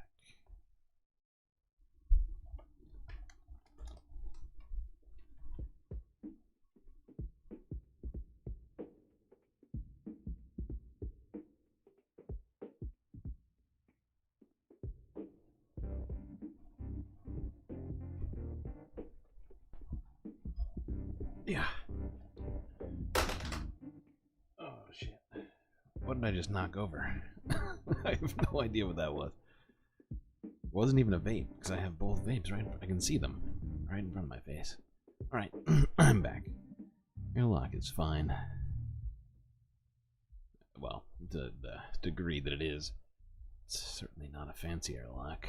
Alright, what was I saying? Oh, right, we were watching this, but we can't watch all 25 minutes of this interview. I'm trying to think of what spot. Let's go here. You than to me. So no, Michael. Nice try. Let me ask you this. Okay, let me ask you this. I have a high school degree. Another. Where did you go to university? We're not going to get into this. Another important. You don't want to admit. I'm an elitist. But you got 2016 right, Michael. I thought Hillary Clinton would win, so I was wrong. I stopped doing predictions in 2016 because of Brexit and Trump, both of which I got wrong. Which is why I'm not comfortable with people who say black and white. Biden can win or can't win. It's going to be close. Of course, it's going to be close, and I just said that.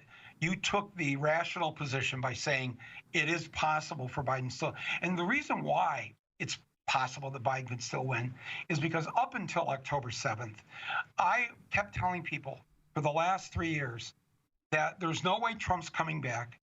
Biden is going to, because the reason for that is 10 million people voted, we don't want Donald Trump in the White House any longer. 7 million between Biden, 7 million more votes than Trump. Yeah. But 3 million others voted third party. 10 million for Trump to win, I thought, up until October. He's going to have to convince 5 million people who didn't want him 4 years ago, after these 4 years of not having him around. 5 million just miss him so much. Yeah. They're going to suddenly change and vote for him? No. No. So let's talk about October the 7th. Let's talk about Gaza, because you have said, including in this interview, that Biden is the most progressive president of our lifetimes. But I'm assuming you meant domestic policy, because when it comes to his support for Israel in Gaza, there's nothing progressive, obviously, about backing a genocide that's killed almost 40,000 people now. Is his Gaza policy a true stain on his progressive record? Well, it's not just a stain. It's going to, I believe, cost him the election if he stays in. Michelle Goldberg, who's an op-ed columnist in the New York Times, went to Detroit and Dearborn, which is very, very large. Before he gets into this too much, I just want to point something out about that. Because if Michael Moore is right, who, as Mehdi pointed out, regardless of what sort of self-deprecating things Michael just said about himself, he did and has predicted a bunch of election outcomes that other people, especially in the mainstream media, have completely called wrong. And his concerns here are, I think, valid. And I mean, his electability is one of my big concerns with Biden, but I am the same way about his Gaza policy. It is just atrocious. I think most people in our chats have serious objections to it. And I know that other communities around this country also have objections to it as well, especially Arab and Muslim communities in the battleground states in which he needs to win this election right now. And he only has a very, very slim amount of time to walk back any of that policy at this point. And I mean, think about how deep we are in it as it is.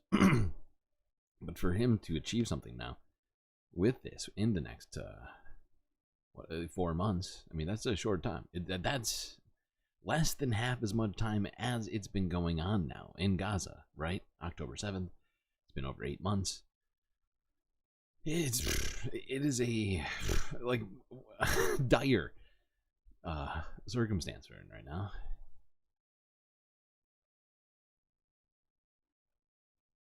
Arab and Muslim population to kind of take the temperature. And after 3 days there, she wrote a column for the New York Times, and the headline was that if Biden loses Michigan, he loses the election.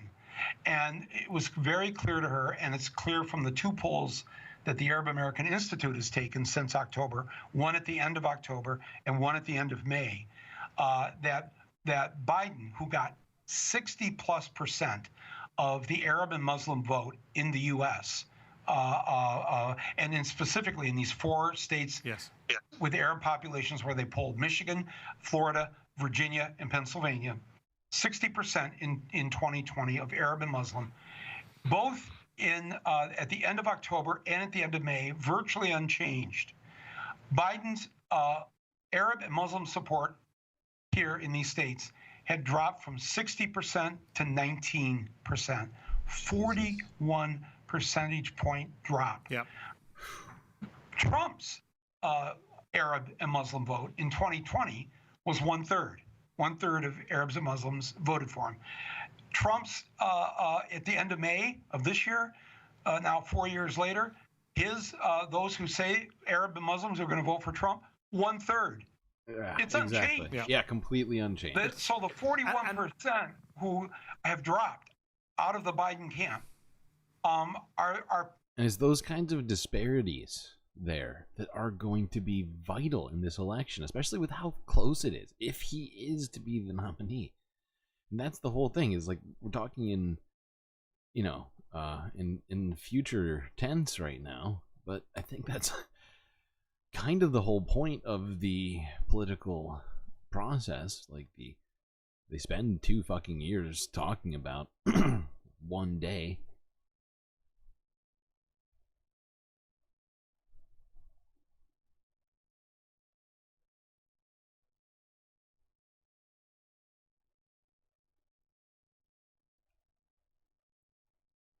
All right, we can't watch that whole thing.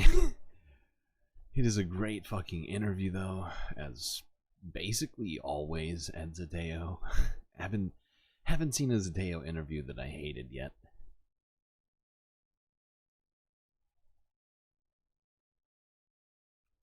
All right, let's go to this. This is from ABC News from 8 hours ago, where Representative Adam Schiff called on Biden to drop out of the presidential race publicly. This is huge. I mean, Adam Schiff is a huge supporter of, or has been a huge supporter of, the president up to this time. This is just more in a tapestry of stuff we've been looking at relating to this. I think I'm starting to President Biden is on the campaign trail despite all these calls from Democrats to step aside. The president making it clear to voters that he has no plans to drop out of the race. Our senior White House correspondent Selena Wang is there on the trail with the president. She's in Las Vegas. So, Selena, let's start just with the breaking news that we did get just moments ago. Congressman Adam Schiff now calling for President Biden to step out of the presidential race. Let's just talk about how this list continues to grow of prominent Democrats telling the president it's time to step aside.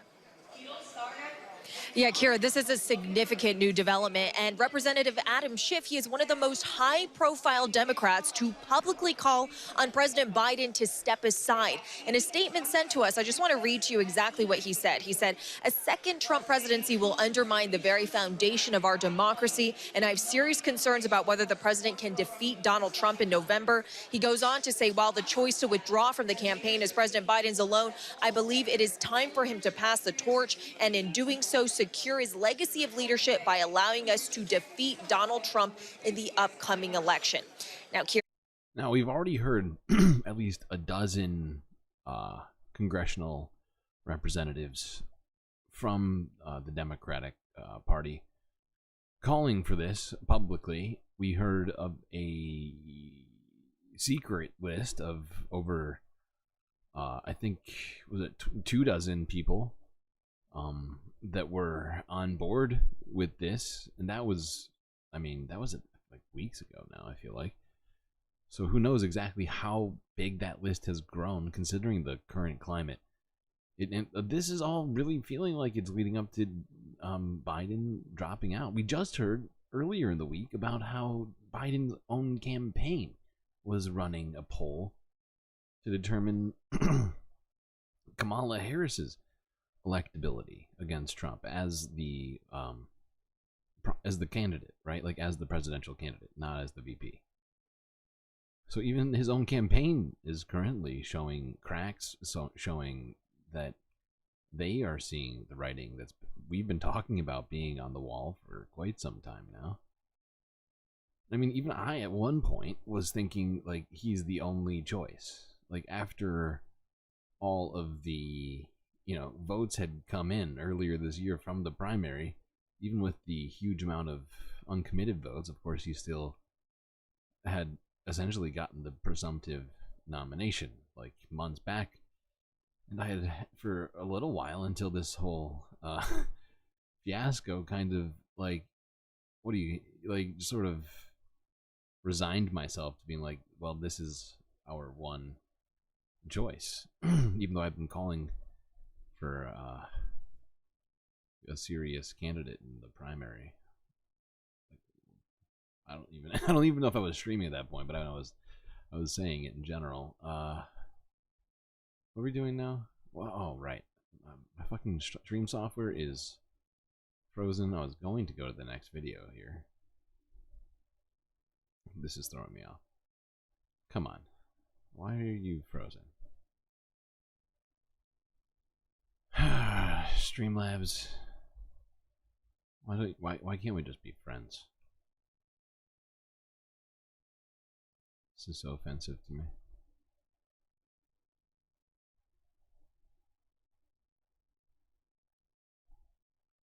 Well, how's everybody doing? Good to see you all. She's out the trail. Wait, who's out the trail? Kamala's out the trail? You think it's Hugo Chavez's fault? Wow. It's a deep dive.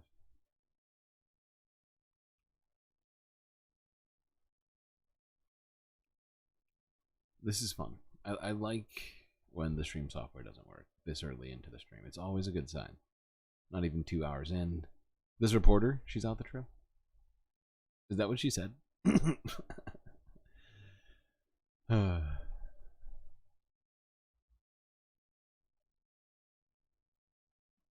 This is unacceptable.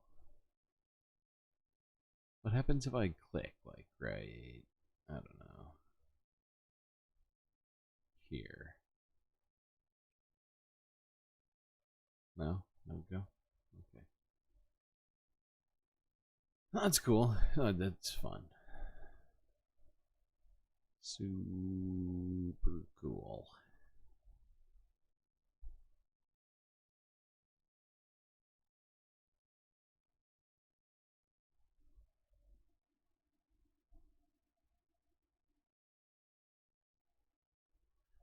Well, oh, it's the top of the hour. I can't even do it, but I'll just remind people on Twitch that you're about to get hit by a ad break, which you can only avoid by either subscribing to the channel with your hard-earned dollars / other currency, which you might use, or by using the free Twitch Prime sub that you get with every Amazon Prime membership, which you may or may not have. But if you did have it, that would be the best way to avoid this ad.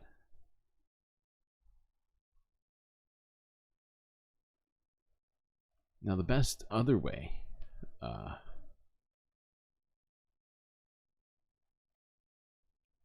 for us to continue this stream, for this stream software to start working. This is breaking me inside.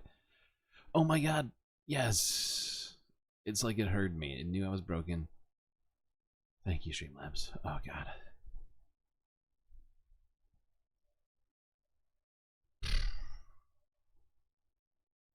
That was truly painful. I'm sure it was even worse for you, so for that I am sorry.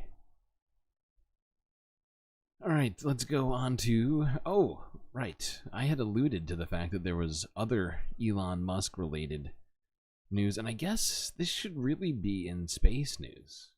Do I even have space news today? You know what? I just debated you even further. This is really space news to some degree. So this is getting moved. I'm for that. You know, I don't even know what to say. It's just reality. I don't want reality.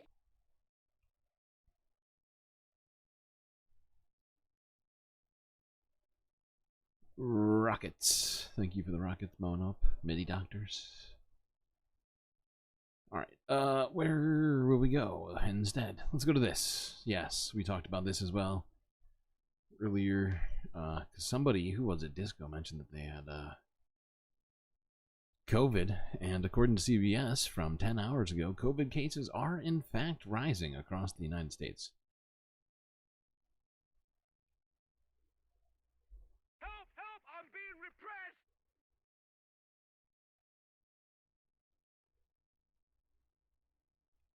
Putting a capital.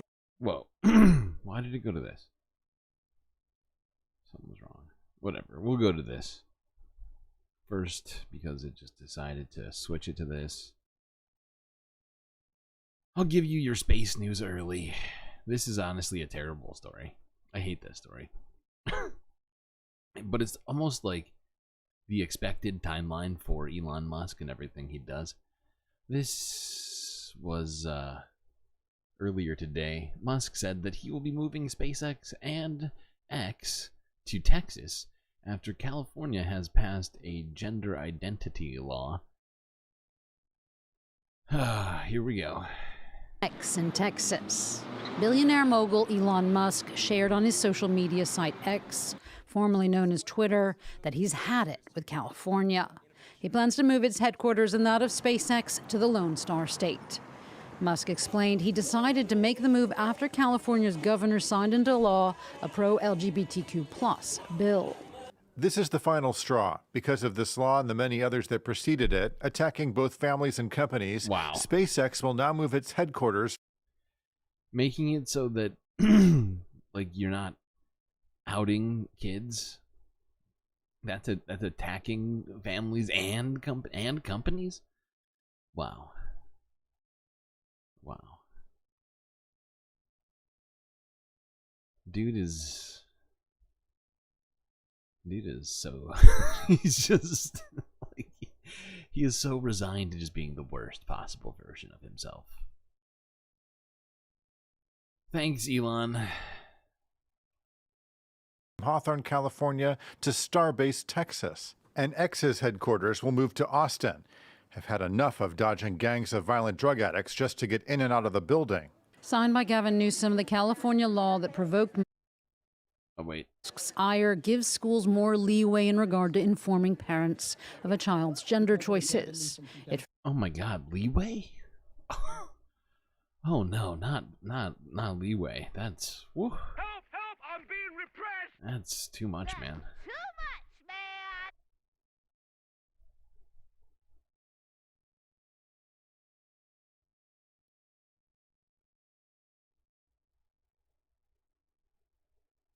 Oh my God. That is a massive spider I just saw just climbing down a web on the space station. Too hard to... Whatever. Alright. Let's go on to this.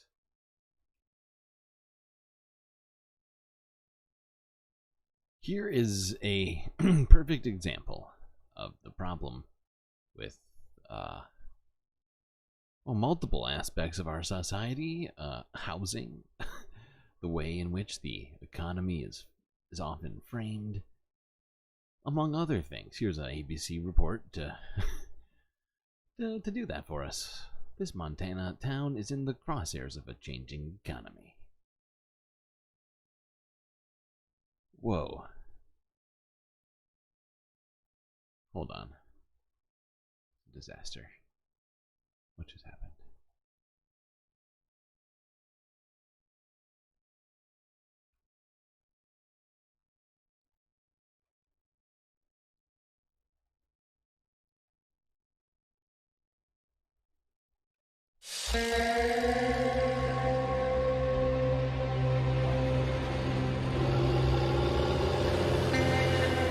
I've never drawn a paycheck from any other business in my whole life.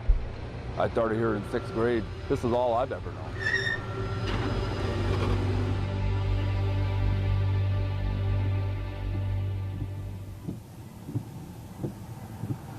It's beautiful out here. We're driving through the mountains to Seeley Lake in Missoula County.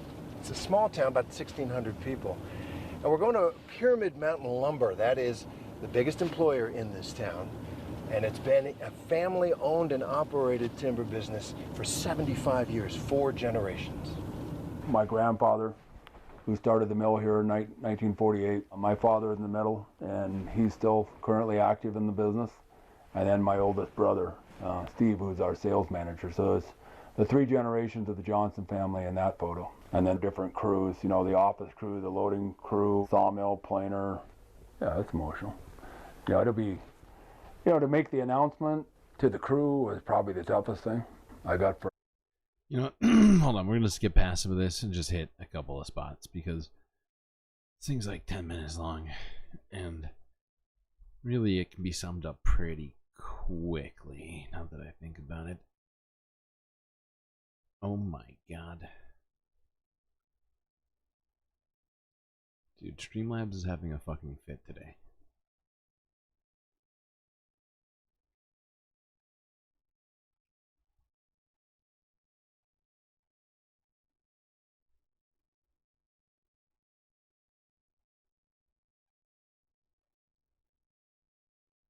Let's see.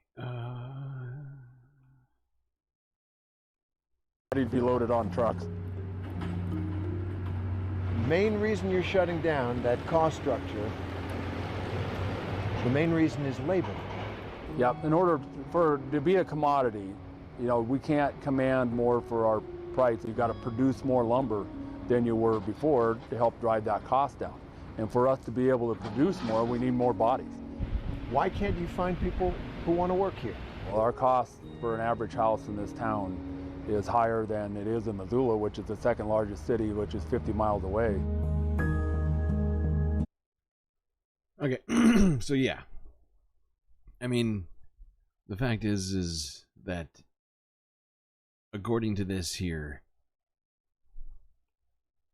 report, the town has voted over and over again to not allow any new housing to be built in the area, and there's an aging population that owns all the property, so there's no young people moving to the town at all.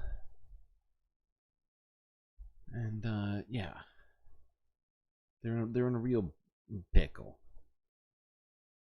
I'm also in a pickle because my stream software is basically on strike right now. Like I can't see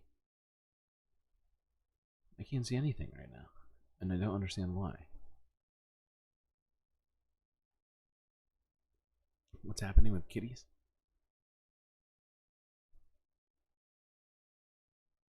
You didn't think there'd be enough bugs in space? Sometimes when I teleport up here from Earth, bugs also get teleported. The teleportation technology is a little bit iffy.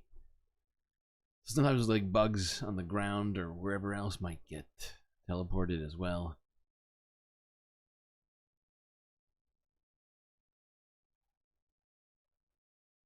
How deep into this are we right now? 2 hours in. Let's go to this. This is from 14 hours ago from King 5 Seattle, where a Tesla drove itself away from an accident after hitting a Jeep.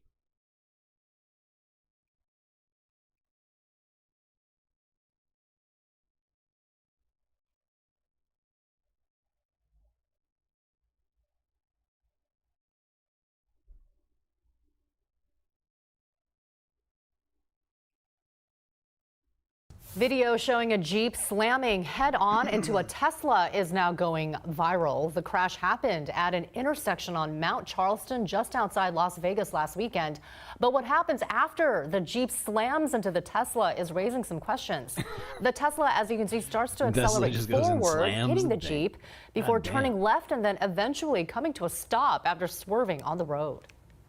We lost control of the car. The car went towards the mountain, and then I was barely able to stop it at one point. Damn, Elon. What's the explanation for this one?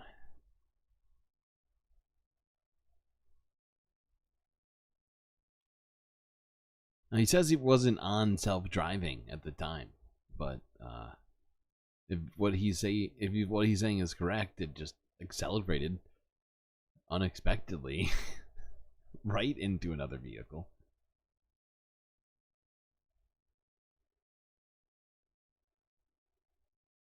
Okay, now it's that time.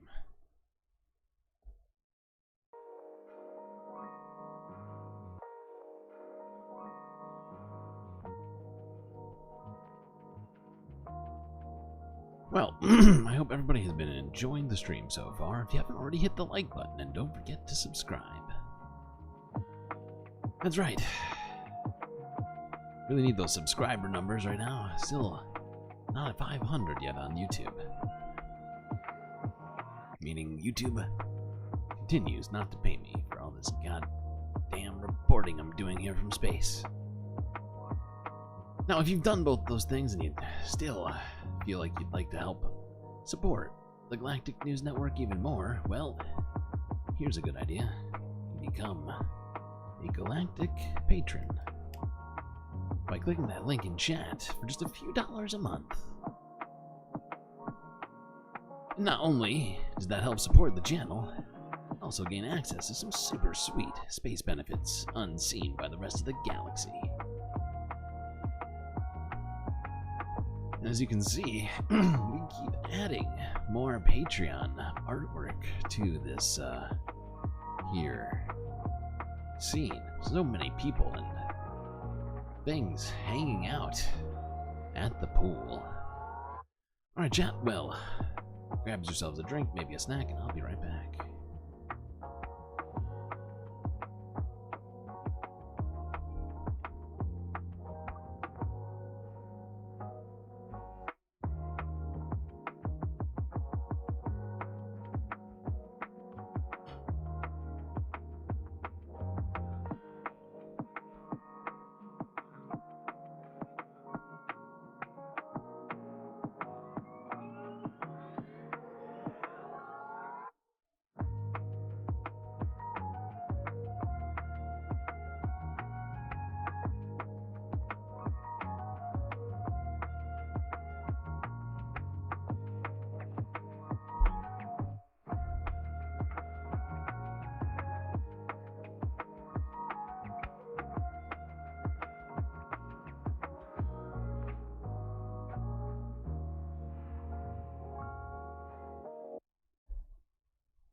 Is Mr. Kenneth Clark.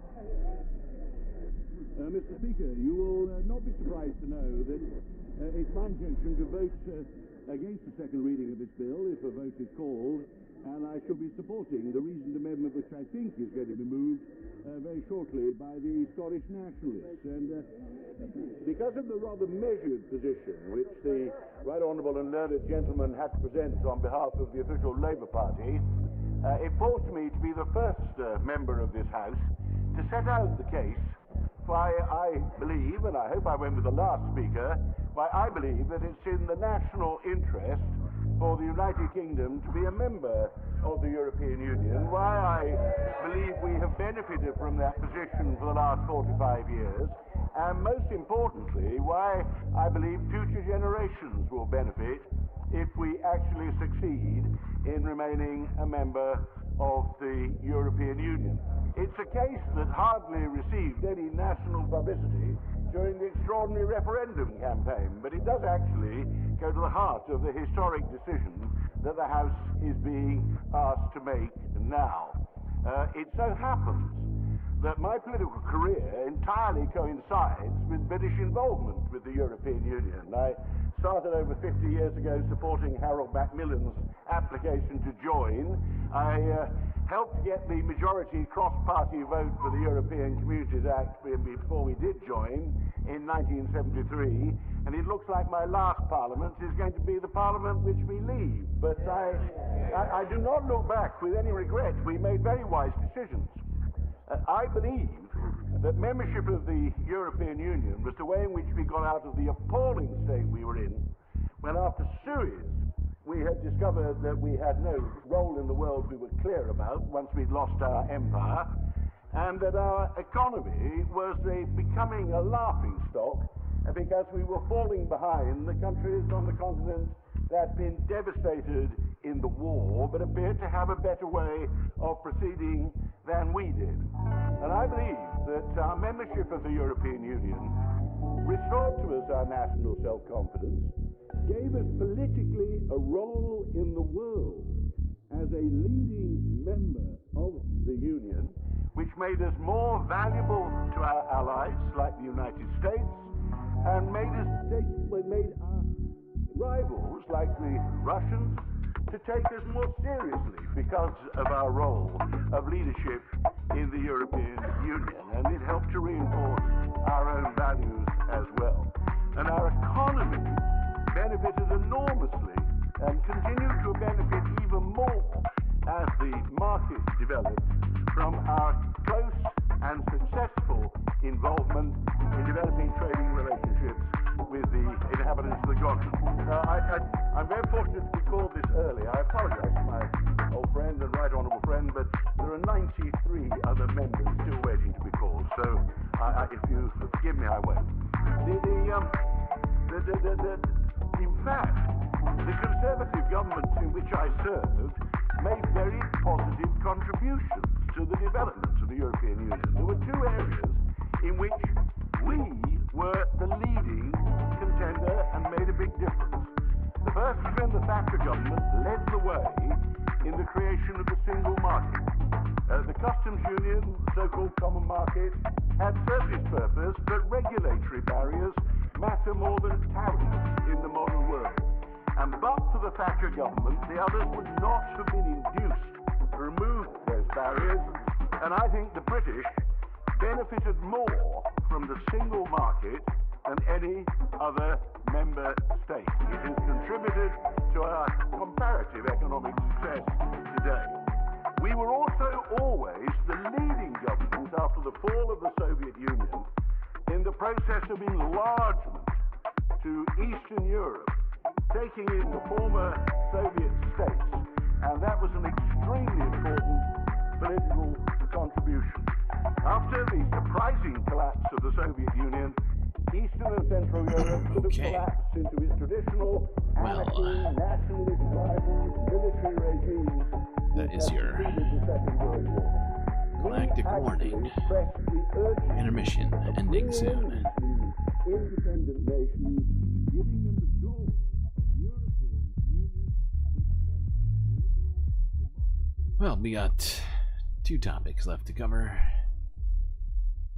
The environment, writ large, and global stuff. So let's get right to it. Do other streamers encourage arguments in chat? I feel like some do, honestly. I prefer my community to just get along. Big on that. Well, there's nothing wrong with discussion.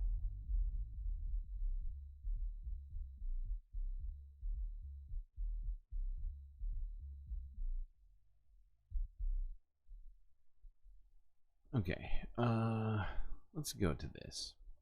So we're still, we are still talking about the aftermath of Hurricane Beryl. It was it's the only actual named, well, only hurricane so far of this year. I was gonna say named storm, but I was wrong. There was a first one, but it was only a tropical depression, if I recall correctly. However, people are still without power in Houston. And there have been a bunch of issues with that for over a week and a half, I want to say, or like close to, at least somewhere close to a week. Over 1 million people were without power. There was a lot of accusations that Centerpoint Energy was essentially shirking their duties to provide power to people, to deal with the aftermath of the hurricane, and in some cases suggestions that they had not done enough to prepare for the hurricane. Now, Houston restaurants are apparently suing Centerpoint Energy over those very power outages. This is from like 12 hours ago. Restaurant owners are joining together in a class action lawsuit against Centerpoint, saying the company's negligence cost them business and threatened their livelihoods. ABC 13's Tom Abrams spoke to some of the owners and their attorney, and he joins us live from Southwest Houston. Tom? Eric, we reached out to Centerpoint Energy via email looking for a response or a comment to the lawsuit. They've not yet gotten back to us, but the restaurateurs with whom we spoke had plenty to say. Small business and restaurants are hard to, are difficult at the best of times. And when something like this happens, it's absolutely devastating. Ryan Lashane is the executive chef and partner at Riel Restaurant in Montrose. His business was without power for a full week. During that time, his 20 employees had no work. We all knew this was going to happen, or something was going to happen, and it's kind of frustrating when we're supposed to be ready all the time and, hunker down or do this or do that. Then when it comes time for someone else to do their job, nobody's ready. That's why Lashane is part of a class action suit in Harris County, claiming Centerpoint failed to do its job. His attorney is Tony Busby. Centerpoint doesn't know. They don't know their grid. We interviewed Busby in his home, which got power back last night, and then lost it. Yeah, my generator just kicked on. So we just lost power. Yeah. Busby says the lawsuit will focus on restaurants in business for more than a year that lost power for at least 48 hours. He wants the suit to energize action and change. They have not clearly invested in infrastructure to prevent things like this. Being a city that's as large as Houston is, we can't keep having these problems. It needs to be fixed. Robin Wong is another restaurateur. One of his restaurants is Lulu's in Garden Oaks. Losing power, he says, is devastating. It was just long enough to lose pretty much all the food in your walk-in. Yeah. So just enough to where you have to start over. The restaurateurs say they don't want a handout. Yeah, a full week? You can't have those big freezers without power for long. Certainly not a full week. And who knows exactly how much these businesses lost from this. And honestly, my only real criticism of all this is that, I just feel like it doesn't go far enough. I feel like people probably also deserve to get in on this class action. Maybe that's me being too optimistic. I did notice multiple comments about this. Houston is a big blue voting district.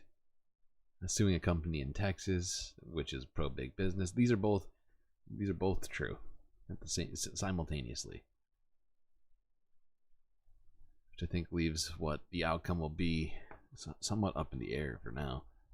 But I think we all probably are hoping for the same thing.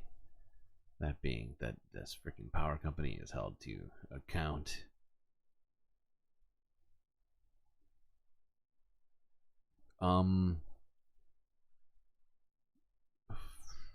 Let's go to this first.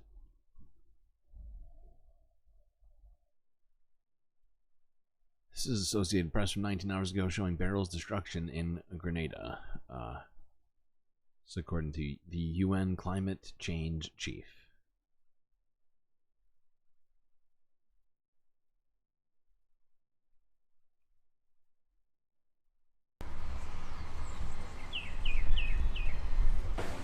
Initial reports are that 98% of homes and buildings have either been destroyed or severely damaged by this most recent record-breaking Hurricane Beryl.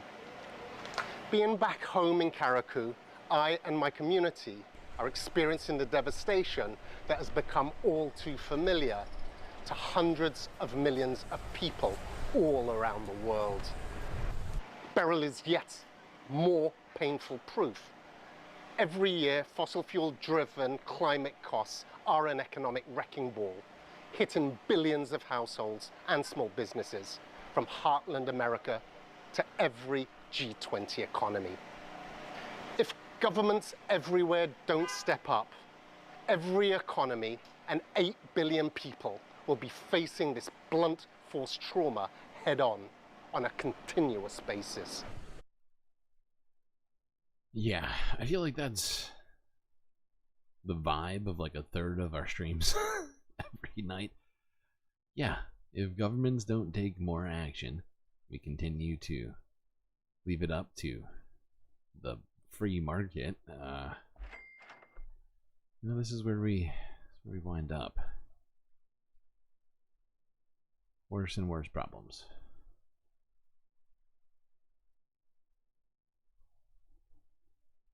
Let's go on to this. A different remnant of Beryl. This one, oh god.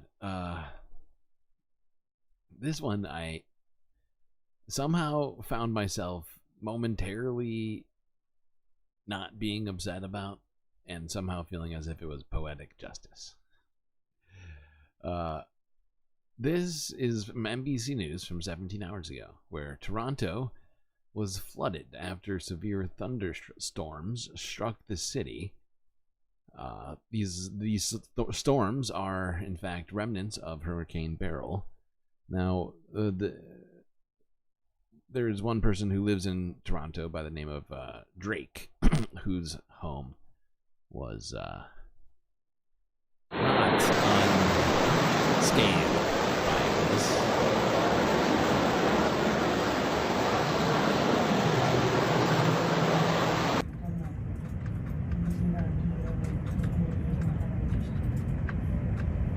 So yeah, I'm pretty sure that like 10 seconds was Drake's house filled with coffee-colored water.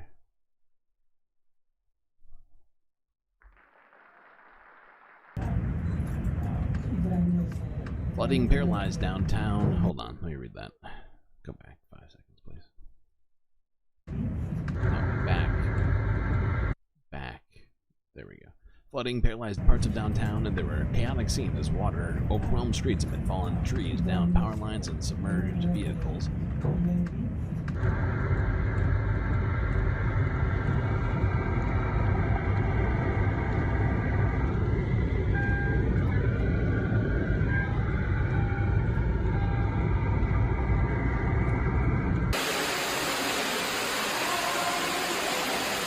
And that's not a waterfall, those are stairs. Eyewitness video showed floodwater cascading down a flight of steps at Union Station.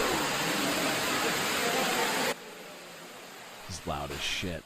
Okay, hold on. Alright, Lester. Sorry, pal. Paused. Whoops, that's not the thing I'm supposed to click.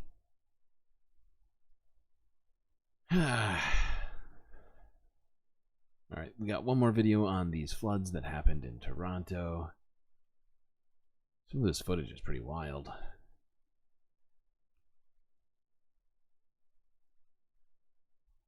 The heavy rainfall led to flooding in basements right across the GTA. Global's Karen Lieberman has a closer look at that part of the story and what insurance may or may not cover. Karen. Tracy, quite an ordeal for homeowners. They spent yesterday bailing the water out of their basements, and then they spent today taking stock of what was lost, what can be restored, and finally, who's going to help cover the cost of what was lost. A river runs through a basement in West Toronto during Tuesday's monster storm. We've seen lots of thunderstorms in the city, but I've never seen a situation like this where it actually caused the drains in our laundry rooms to all overflow. Many homes were inundated with water. It came so quickly, homeowners used whatever tools they could find, even a broom, to try and sweep it away. All of our basements for the entire row have been flooded. When the floodwaters receded, damage was done to more than 30 basements in this townhouse complex alone. I started hearing gurgling and water sloshing around. I was thinking, what's going on? Ran down to the basement and ankle deep in water. And what are you thinking? To be honest, in that moment, you don't know what to think. I'm thinking, do I call security, property management? Do I call my girlfriend? What do I save? What's important down here?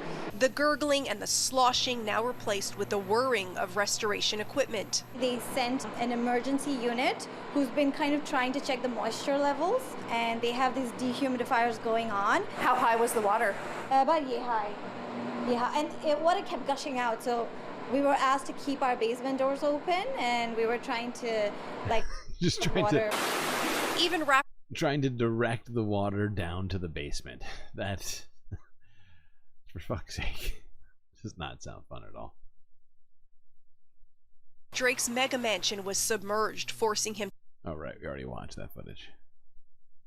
Although I guess it's kind of cathartic for some viewers, perhaps. So fuck it, we'll just watch it. Wade through water as it flowed through. This was caused, I guess, from the rainwater and stuff. Kind of flooded the basement a little bit. Jeremy Lee from Watermark Plumbing says the phones have been ringing off the hook. The rainwater is obviously the major factor here. Floor drains are backing up, sewer lines are backing up. Yeah. Okay.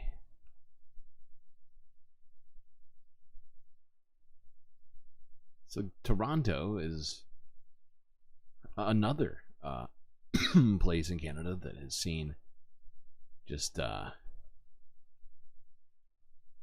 intense flooding from Beryl. We'd made landfall in Texas and somehow was powerful enough, had enough water to make it all the way up to Canada. I think we saw New Brunswick got hit by it as well. Was it New Brunswick? Montreal, maybe? I can't remember. Can't remember now. They're all blending in like this awful sort of cloud in my head. I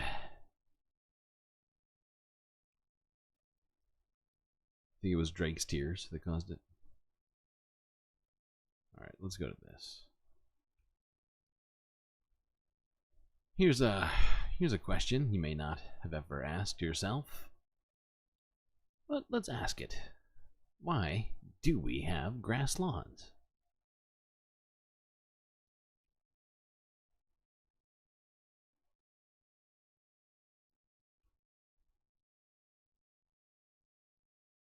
This is the American dream. A nice house with a lush, green, well-manicured lawn. Lawns take up more land in the US than agricultural crops.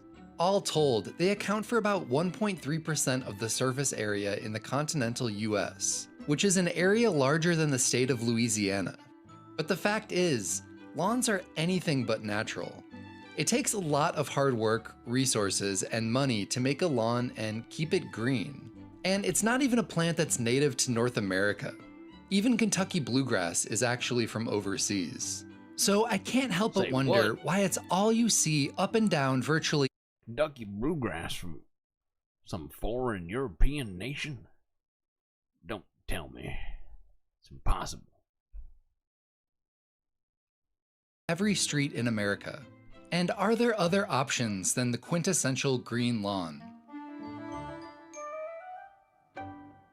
Originally manicured turf grass lawns came about in 18th century England and France. They were the domain of the ultra-privileged members of society, since you were growing something that couldn't be eaten or made into clothes. In America, lawns were popularized by influential figures like George Washington and Thomas Jefferson, who both styled their estates after the fashionable British lawns. The ideal of turf grass lawns was furthered by people like landscape architect Frederick Law Olmsted, who designed massive public parks projects. Central Park, Boston's Fens, as well as parks in Buffalo, Milwaukee, and Chicago. But green, well-manicured lawns remained in the sphere of public parks and the homes of the wealthy because so many people didn't own a house of their own. But that was all about to change. Starting in the 1930s, U.S. government loan programs provided mortgages for over 11 million new homes. The federal government also built 48,000 miles of interstate highways, which enabled Americans to access these shiny new suburban housing developments. Developments like Lakewood, California, a suburban bedroom community where over 17,000 brand new single-family homes sprang up. To many, Lakewood was paradise. Lawns were heavily marketed to this new middle class of suburbanites as luxurious reflections of status. They told For fuck's sake. And then so many problems sprung up from all of that. My God. Last 60 or 70 years ever since that kicked off. Been, well, bad for the environment. Do we watch this little tiny piece here? Go natural. Yeah, well that's the next thing to talk about. We're just going to try to talk about. Right here. On where? Whoa. Converted grass yards to more useful, ecologically minded gardens. And she showed me a few of their key benefits. Pretty much 99% of my clients want low maintenance and low water. So picking those plants isn't really hard. There's a lot of California-friendly plants, California native plants that do well with that. Treating your front yard maybe even more like a backyard where you have places to sit, you have things to interact with, you have a variety of things can actually really be great for a community. A space like this offers a lot more interaction for kids. There's so many things that are tangible here that if a kid kicks this around, they're not ruining your yard. You just push it back. Cities across the US are actually paying people to convert their lawns from turf grass to more sustainable low water use landscapes. Here in LA, you can get up to $25,000. Sometimes I think we try to stick to these perfect yards and, you know, we're like, don't touch it, don't interact, but isn't that the opposite of the point? $25,000. That's a lot. To convert your lawn?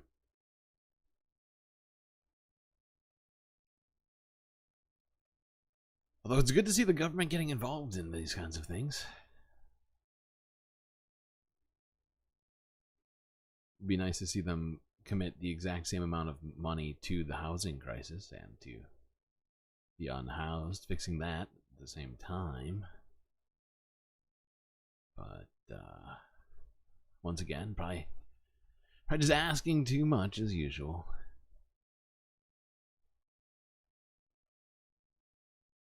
Alright, let's go on to this.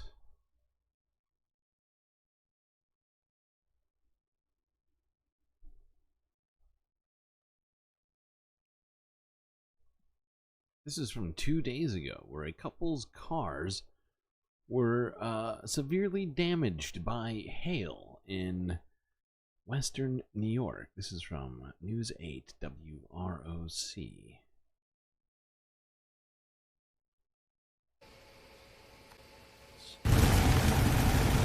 Then the rain, a lot of it. Then for these folks in Canandaigua, the wind. Wind that flattened fences, toppled trees, snapped poles, power out at points along Route 96, through Victor and up to Bushnell's Basin. But for others, it was the hail that packed the biggest punch. Ice balls the size of golf balls and tennis balls came crashing down in and around Farmington. Such was the case on Fraser Way, where we found Taylor True and Jacob Ingorowski. We just got home from the car dealership around 3 o'clock. We had been home for about an hour and a half. The wind started picking up, and then before we knew it, there were loud, like, pelting sounds hitting the roof, and we looked outside and hail was coming down, at least the size of a golf ball. But I, ran outside and saw that both of our windshields were shattered. Did you catch that first part about just getting home from the dealership? Yeah, Taylor bought and pulled her new ride out of the lot and parked it outside her home literally 2 hours before the storm parked itself over her street. My car was brand new as of like 2 hours ago, so gonna have to put in an insurance claim on that one. That sucks. Damn. But this is also, I believe, remnants of Beryl interacting with other sort of what do you call it, high pressure areas causing these sorts of things. And yeah, it's very unexpected weather for Western New York. All right, let's go on here.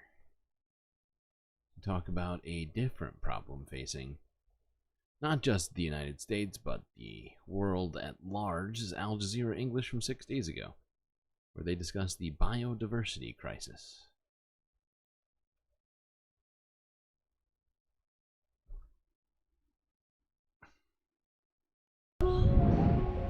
When you consider our planet's biodiversity, the sheer range and variety of life that exists on Earth, and then when you think about the threats to this diversity, what are the images that immediately come to mind? A polar bear stranded on a melting chunk of ice? Maybe a vast swathe of the Amazon deforested? Or perhaps stretches of coral reef bleached and slowly dying? All those images are on the mark. They are, indeed, evidence of biodiversity loss. But how about this image? A supermarket aisle. It seems counterintuitive. Supermarkets appear as spaces of such range and abundance. But look a little closer and you'll soon realize they are, in fact, showcases of the staggering impact our global food systems are having on the planet's biodiversity, which is at risk more than you think and valuable in more ways than you know.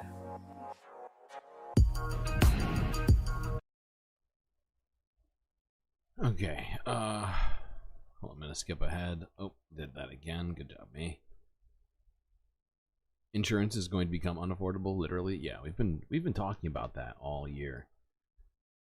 It's been becoming increasingly unaffordable, and that's purely just a construct, right, created by the insurance companies just to continue to make the same amount of profit. They could technically continue to insure people, but it puts them at risk, right? They can't do that. So they continue to raise people's insurance rates while they cancel other people's insurance entirely, which is one of the main reasons for this, aside from the, what do you call it, the perceived, like, increased risk, which, well, perceived is real, but yeah. And I made the point before, I'll make it again. The United States bailed out those insurance companies to the tune of trillions of dollars years ago, and the banks who were invested in them that, you know, got themselves into hot water. And that was because we said they were an intrinsic part of the economy. They were, what was the word?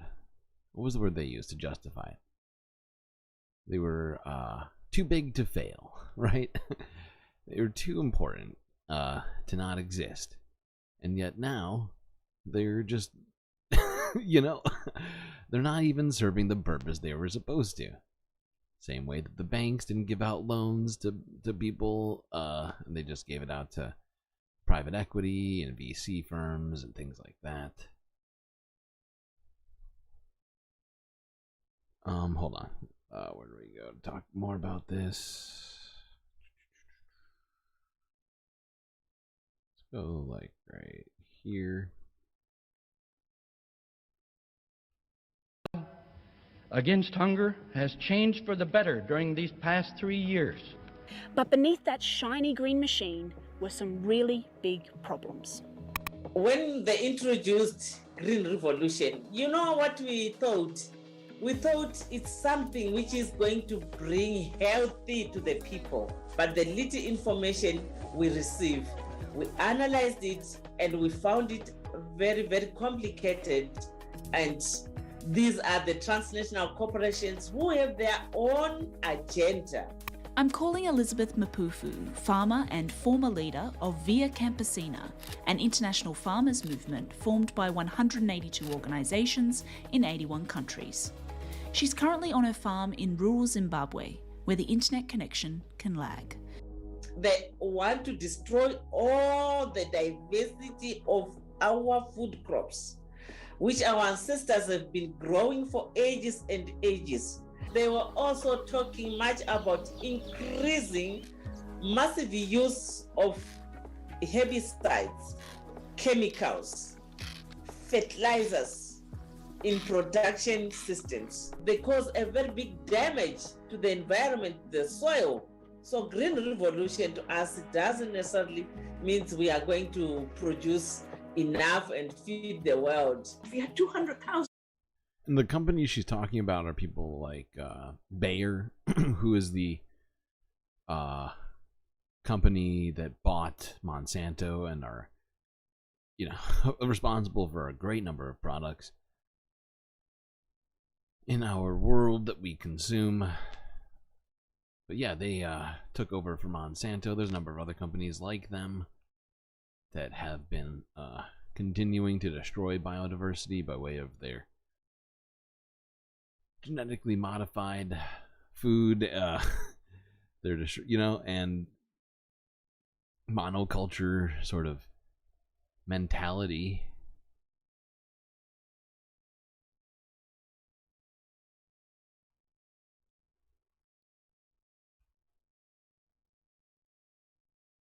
Take that, biodiversity. Yep, that's a typical board meeting for Bayer.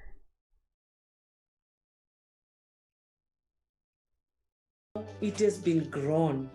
Food sovereignty, it also promotes my right to healthy food. I am independent in terms of production. So food sovereignty, you are food secure, you are in control of the whole system. Food sovereignty means first you know you're part of the food web. And therefore, in your way you grow food, you must care for all life on earth. Increase the soil organisms and they'll give you more food. Increase the pollinators, they'll give you more food. You actually have more food by taking care of other beings. Intensify your biodiversity and you will have your nutrition per acre rather than yield per acre, which goes to the container ship. Food security for the farmer is just sell what you grow and have dollars in your pocket. And as we've seen, farmers will sell at low prices, buy food at high prices, will be indebted on the one hand and hungry on the other. Yeah, so you know, we do have to encourage biodiversity also because it has serious implications long terms, right? Because it changes the environment in ways that oftentimes we aren't predicting so well, that we aren't even attempting to predict in many cases, and are just, you know, fingers crossed, hoping for the best. But, you know, maintaining our like planet's diversity is incredibly important. Fact is when you have monocultures, they are in fact to some degree more susceptible to disease. And if you don't have, we've seen it in bananas, right? In like South and Central America, where they've been hit by different, what is it, funguses, I believe, which has caused massive losses in crops, and it's been difficult for people to be able to even come up with strategies to fix it because of the lack of diversity. Because there used to be a whole lot of different banana strains, but it's been it's changed over the years due to the way that farming practices have been done. Let's go to this. This is just a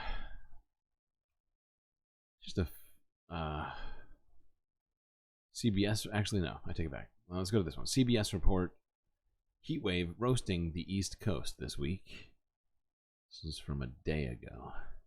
Watch out, East Coast. So hot right now.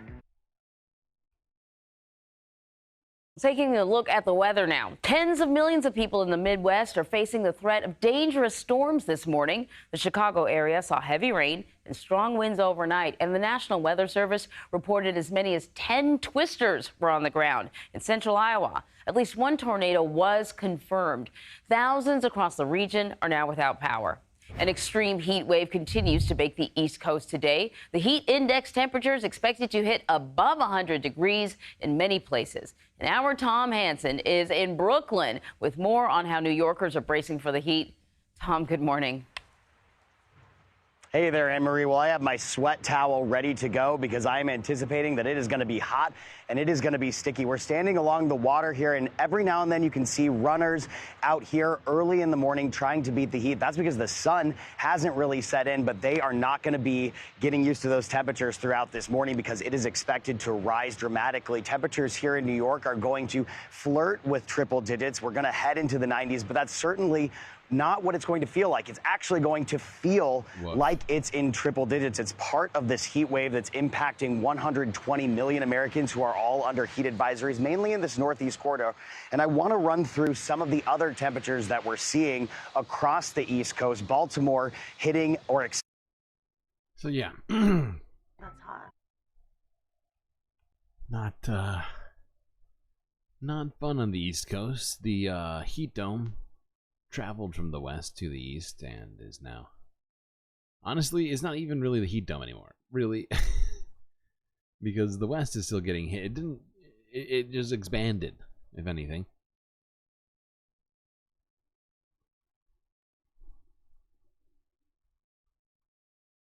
So yeah, it's gonna feel very, very hot in the East Coast here. Hundreds. Let's go to this. It's a feel-good story here from ABC News, where a diver swam alongside a blue whale.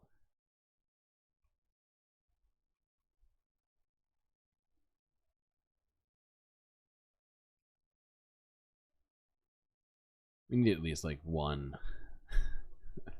non-terrible story. Finally tonight, under the sea. Tonight, the extraordinary images. A diver swimming alongside a giant blue whale. The spectacular moment captured by the tour company Shadow Palm Tours in the Maldives in the Indian Ocean. Blue whales can grow to 90 feet there. They weigh more than 100,000 pounds. The tour group saying witnessing this blue whale has been the pinnacle of our adventures. Swimming alongside it filled us with overwhelming wonder and joy. The company often shares footage of their tours, the turtle, the manta rays, the dolphins. But it's this image swimming next to the whale, flippers on, that is now going viral. Tonight, Shadow Palm Tours saying, our hearts are full of gratitude for the ocean and the unforgettable moments it grants us. Spectacular. Spectacular. No, he's right. It was spectacular. All right, back to the heat. As it's not just hot in America, it's hot in other places too. Let's go to Italy, where temperatures hit 104 degrees.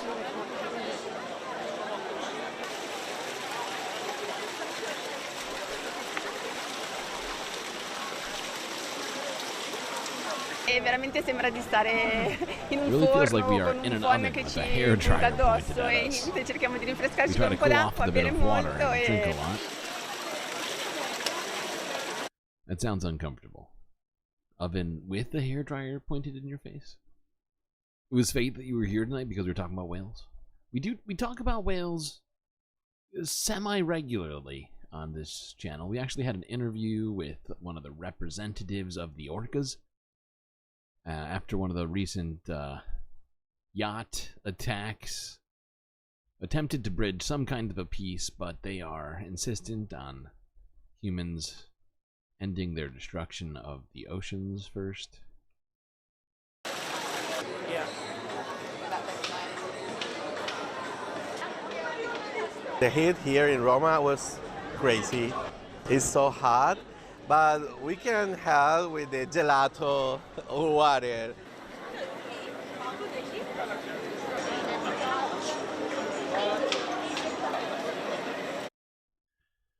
Yeah, it's hot out there. So hot right now. Very hot. Stay cool, everyone. Remember, if it's in the high 80s, like 88 degrees and over, I think, 80% humidity, those are conditions that can be problematic for pretty much anybody, especially people though with underlying health conditions or on either end of the age bracket. All right, let's leave Italy. Look at some other places in Europe that also hit temperatures above 40 degrees Celsius. Romania is suffering in the heat once again as temperatures reach over 40 degrees Celsius in the shade. The emergency services have been inundated with people affected, while freight trucks are being pulled over for safety and trains are running at reduced speed. The heatwave is also straining the nation's energy system, with production not able to keep up with consumption. That means that power blackouts are increasingly frequent. Yeah, and I think we looked at, I think it was a PBS NewsHour story earlier on discussing how different aspects of transportation infrastructure is affected by heat. Like, roads buckle, the train tracks can literally bend. And that's just a couple examples. All sorts of different things can be affected by this, including the electricity infrastructure, so many things. It's a fucked cycle we're in right now. All right, let's go to this.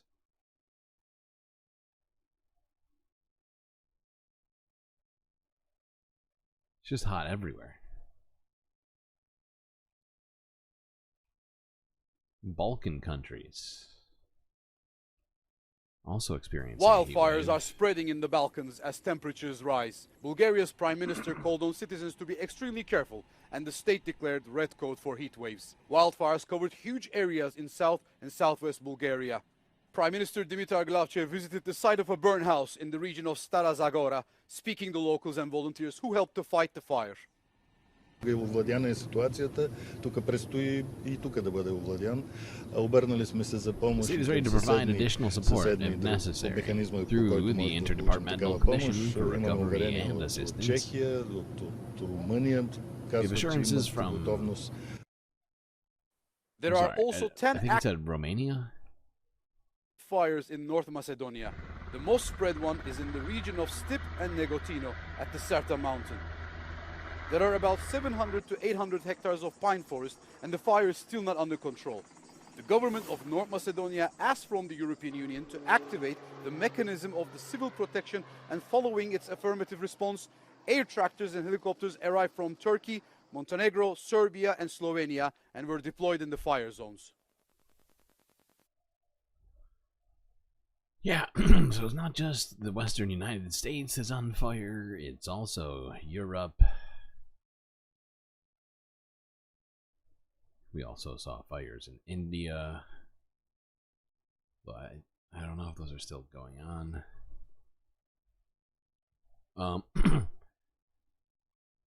Let's go on to this. This is the last place that you, or at least I personally associate with heat waves. This is from a day ago from the Associated Press, where exceptionally high temperatures hit, that's right, Siberia.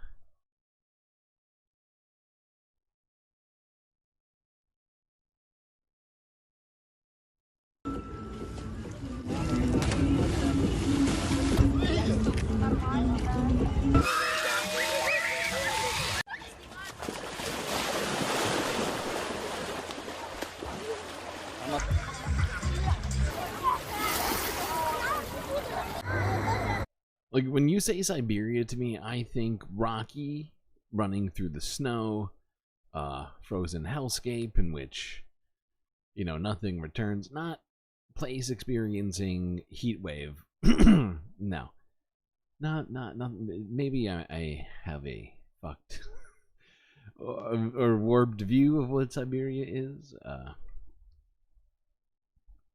But it's just not the place that I think of first as where people would be struggling with the heat. All right, now let's talk about not the heat, but instead heavy rains once again in Afghanistan, killing at least 40 people in the resulting floods and injuring at least 350. No, you're not experiencing deja vu. This is real. This is real life.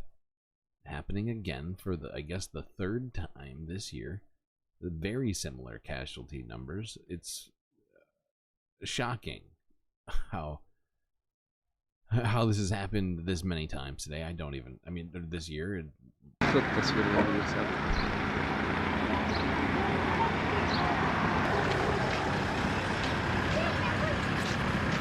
Damn, dude almost went down just now.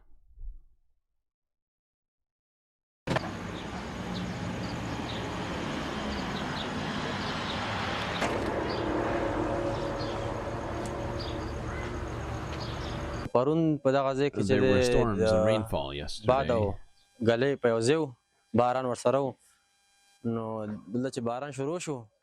It happened after the rainfall. This house collapsed on the people. 15 people were living there. 7 of them died.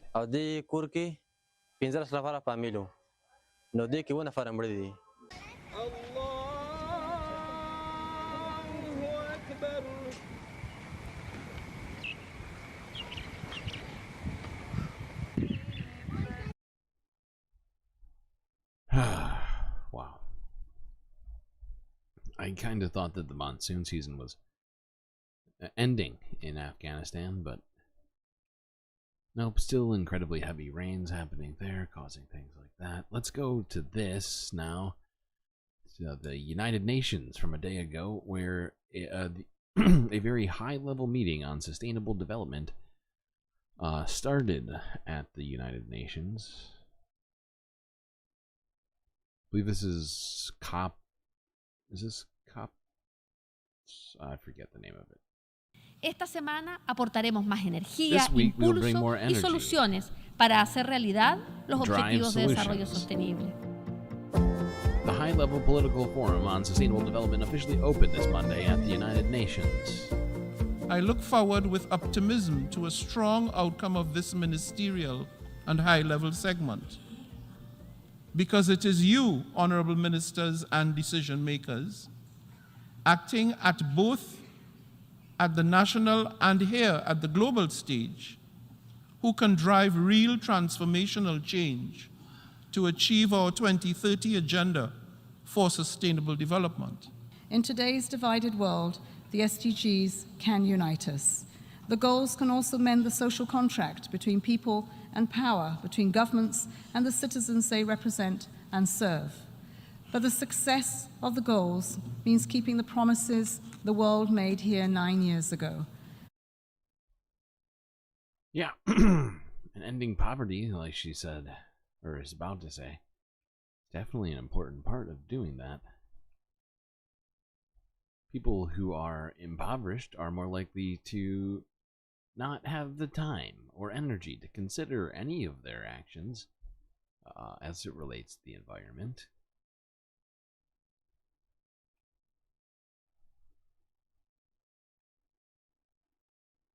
Well, that's just a small portion of all of this. Honestly, governments need to be taking the actions, not leaving it up to corporations and consumers to save the planet through, I say it every day, I feel like. Broken record over here. Let's go to the Associated Press now from a day ago, showing something that's happening in Indonesia.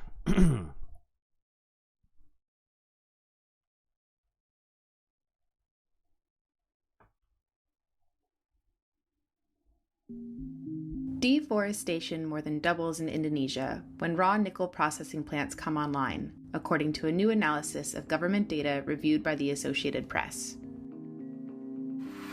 Skyrocketing growth of the industry has 27 nickel smelters already operating in Indonesia, and 25 more are planned. Environmentalists fear deforestation will rise.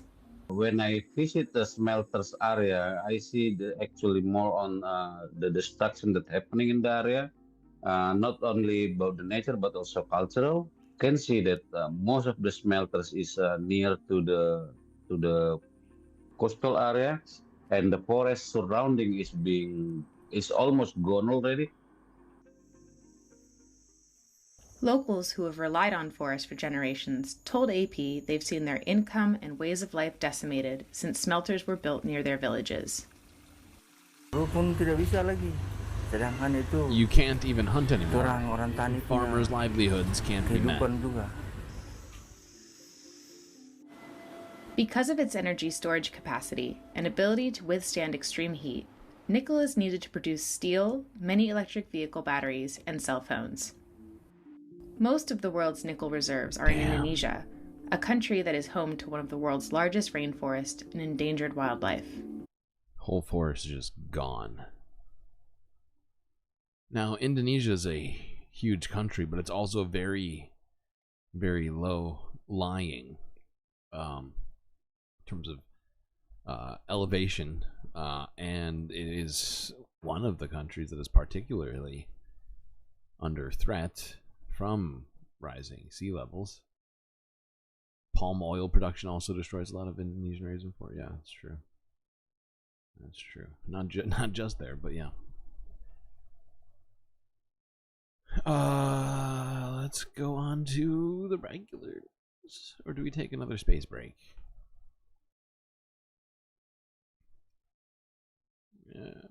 Actually, quick space break.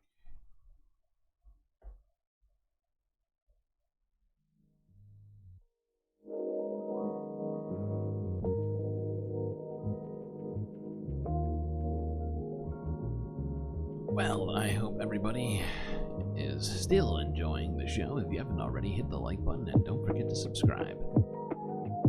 Still trying to get those subscriber numbers on YouTube up to 500, so YouTube will pay me for all of this goddamn space reporting.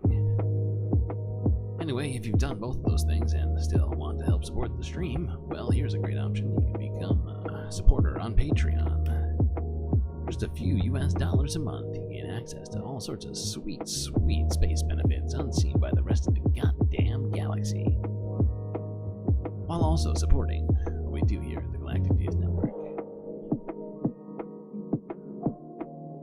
Alright, chat.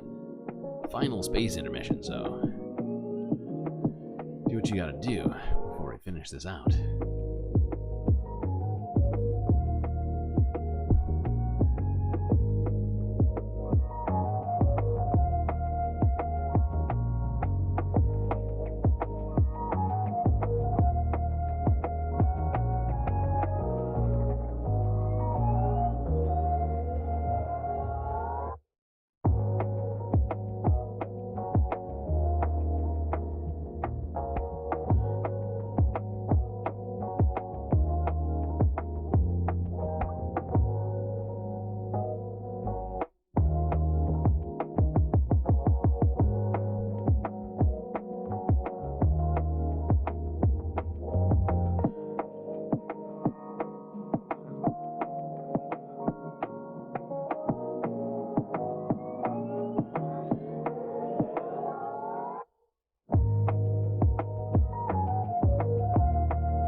short intermission there. Get you right back to the news.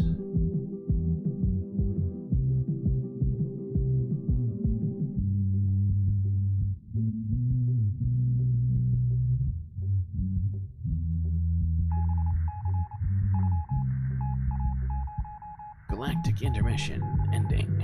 Prepare yourselves, chat. The rest of the stream.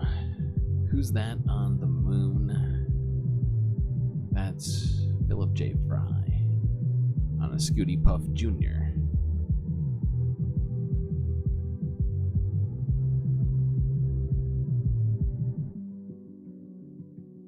All right.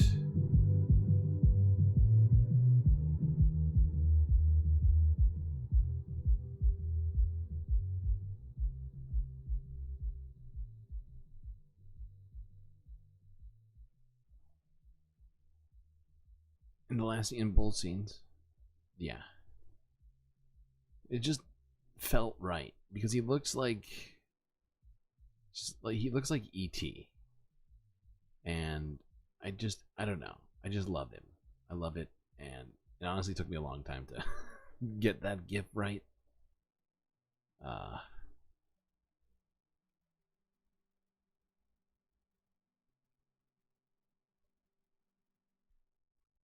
Since there's nothing else on the moon, I figured we'd just leave Fry up there.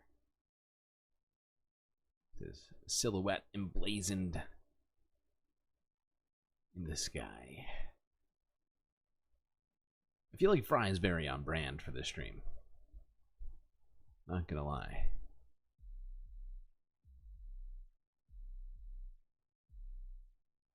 Alright, let's go to France. As they are now entering a very high-stakes week in their political election situation, as the leftist New Popular Front is setting its sights on its decisions as it relates to the chair. Who added Jane? That does belong to somebody. That is, will this coming Selena's. week bring... Who I don't think is even here. I don't think Selena's even gotten to see her, her edition yet. Alright, let's go. Will this coming week bring political clarity to France's horizon following the chaos of the snap legislative elections? All eyes are on several key dates to come. Before the 17th of July, President Macron must, in principle, accept the government's resignation presented by Prime Minister Gabriel Attal last Monday. The government will then remain in place temporarily. An outgoing government is reduced to functions which are vital for the country. This means continuing policies which are already underway without implicating the future government. The other urgent element is maintaining public order, for example, during the Olympic Games. But will the outgoing ministers go back to their seats in Parliament? Though there's no rule within the Constitution, this is what has happened in the past.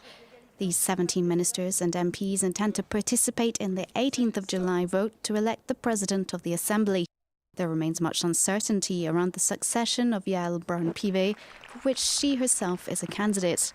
Meanwhile, still no consensus on a candidate for Prime Minister among the New Popular Front, the left-wing alliance that won the most votes in last Sunday's election. Now, one of the potential outcomes is that the next Prime Minister of France is a communist. It's in the cards. It's not some sort of far-flung possibility. It's like between like the most. I think there's like three sort of serious what do you call it? Like candidates that are being floated right now amongst the New Popular Front. And we will see where that all lands. I'm just trying to keep us up to date on that as we do here. Can't just focus on the United States and Canada and the UK, which most of my viewers are from. we must look outside of ourselves to other places. But without leaving France yet, let's watch the mayor of Paris swim in the very, very gross Seine River to showcase its supposed improved cleanliness ahead of the Olympics. As supposedly the what do you call it? The river itself is supposed to be used for the some number of the Olympic games, I believe, including the triathlon, but not limited to. You need to learn French. You can learn French. You can. That's true. Yeah, the possibilities are endless, and with technology, you have so many options.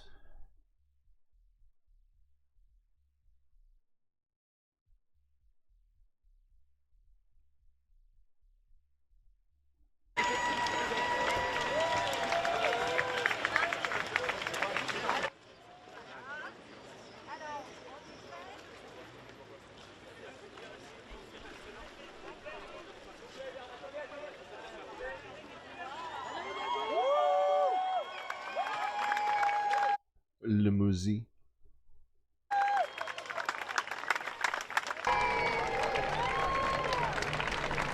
The water is very pleasant. It doesn't taste of mud at all. It's quite clear despite everything. Even with the bad weather we've been having, it's fresh, but not cold at all. It's very pleasant. It really was. It was magnificent. We didn't want to go out anymore. Now, previous tests of the river water have shown that there's actual feces, as well as feces-borne bacteria in the water, such as E. coli, amongst others. I wouldn't personally want to go swimming in it. It's like swimming in the Hudson or something. I don't know. And I don't know why France chose to do this. It is, but hey, it is what it is. How much do you think? I don't know. I don't know if she got paid for that. I mean, she's already getting paid as mayor, and she's got to, support these Olympic Games somehow. They have been facing quite a great deal of criticism for all sorts of things. Most of it pretty deserved, not gonna lie.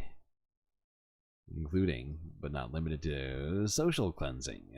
Like, just literally just expelling homeless people from the area so that things look nicer around the Olympic, what do you call it, village.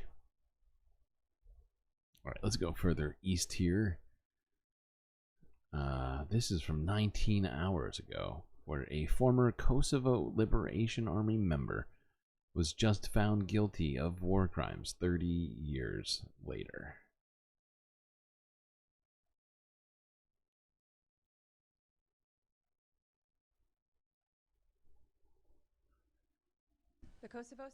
Judges of a European Union-backed court convicted the former Kosovo Liberation Army member Peter Shala guilty of murder, torture and arbitrary detention. The panel finds beyond reasonable doubt that Mr. Shala is guilty. Nicknamed Wolf, Shala is sentenced for being involved in the murder of one person and illegal detention and torture of nearly 20 individuals during his country's war for independence from Serbia in 1999. In total, Shala is found guilty of 3 war crimes by the Kosovo Specialist Chambers, a court that is part of the Kosovo legal system but based in the Netherlands. He will spend 18 years in prison. 60-year-old war criminal was arrested in Belgium on March 16, 2021 and transferred to the court on April 15, 2021. Now, I feel like probably a lot of people are at least tangentially to somewhat familiar with what happened in Kosovo, but it was pretty bad, right? An incredible number of civilian casualties, actual systemized rape of, I believe, literally thousands of of women, and ethnic cleansing, of course. I mean, it's just textbook sort of war crime list. And this is 30 years later, right? And I guess what I just wanted to point out was that, this, well, it had happened, and for it to perhaps give us some, not only perspective on the length of time that some of these things can take for justice to be seen, but that it can actually happen, right? Because we're already, I think we talk about the viability or the potential of people like Benjamin Netanyahu or Itamar Ben-Gvir or Gallant or any of the other sort of genocide apologists and or participants being brought before the ICJ or ICC or the other sort of legal bodies to face the crimes that they've committed. And, well, here's an example of it happening in a different circumstance. Did it take too long? Yeah, undoubtedly. So yeah, let's move on from that to a different situation happening southeast of there. This is in Bangladesh, where student protests turned bloody after police attacked protesters, leaving at least 100 people injured. This is from Al Jazeera from a day ago here.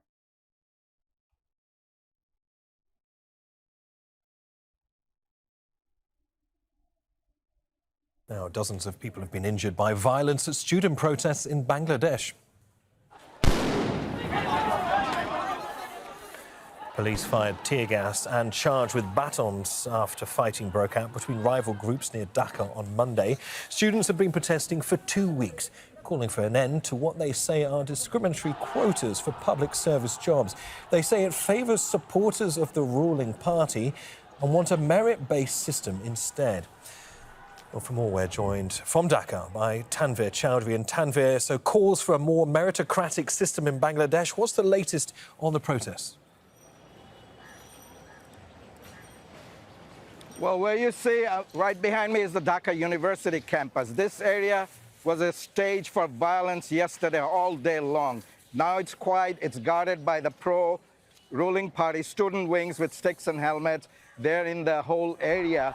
So the students protesting for the quotas are not entering this area to avoid clashes, but they're in different parts of the city.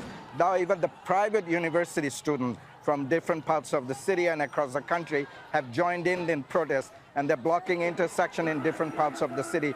Literally, the whole city is paralyzed. It's very tense from the violence of last night, which stayed till almost 1 p.m. this morning. There was violence in several universities across the country. Now, the government saying they're not going to back down just because they're protesting. There was a word used by the Prime Minister saying that those who are not supporting the pro-liberation forces are essentially collaborators of the Pakistan army. That really triggered off the students who have been going out in masses on early morning rather, on Monday. And that's thousands of students all across the country came out saying, if we are called collaborators, then everybody is collaborator. That became the theme. And then following in the morning... I don't think this is very surprising at all. Especially the protest itself, right? Inequality is rampant in Bangladesh. Capitalism has really failed the people of Bangladesh to a pretty wide margin, and they are dealing with all sorts of problems there. The problem is that the meritocracy doesn't exist, right? And that's what they're protesting, not existing right now. And it's sort of, I think, just a true sort of statement of the sort of late-stage capitalist system or situation that we find ourselves in right now, where people are kind of noticing just how unfair everything is, because it's all brought to them immediately. You know, somebody goes out and, you know, some Instagram influencer goes out and buys a Lamborghini. They see it in 10 seconds, right? You know, Jamie Dimon makes another whatever decision for millions of people by way of JP Morgan Chase. They see it immediately. You know, Elon Musk awards himself $56 billion for a single year's work in quotes, in very questionable quotes. You know, people see it immediately, right? And you know, I think it's somewhat inevitable that these kinds of things are going to happen.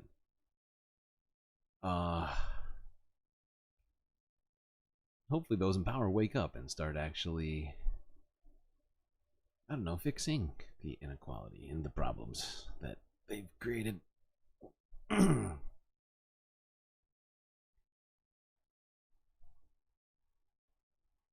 He is pretty worthless as a human being. I assume you're talking about Elon Musk.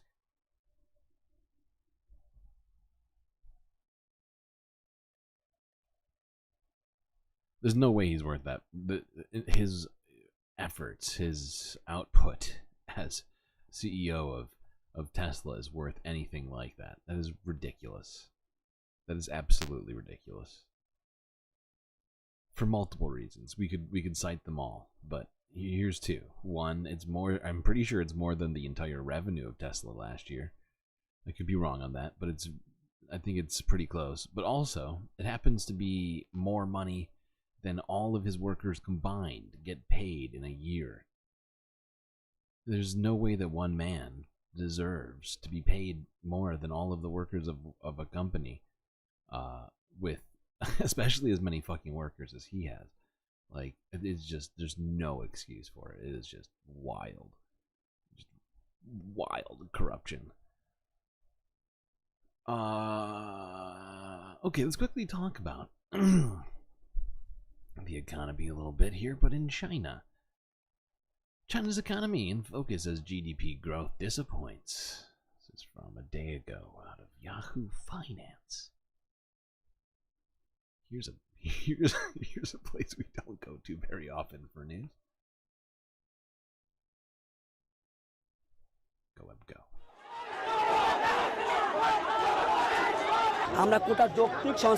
We demanded rational reform. Oh wait, this is the wrong one. We already watched this. That's my bad.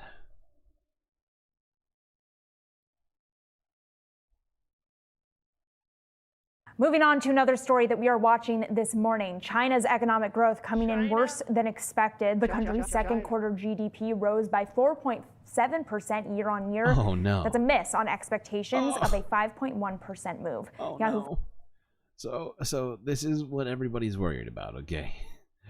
A 0.4% decrease in GDP for China. See, this is the problem. This is why our environment is fucked. Right?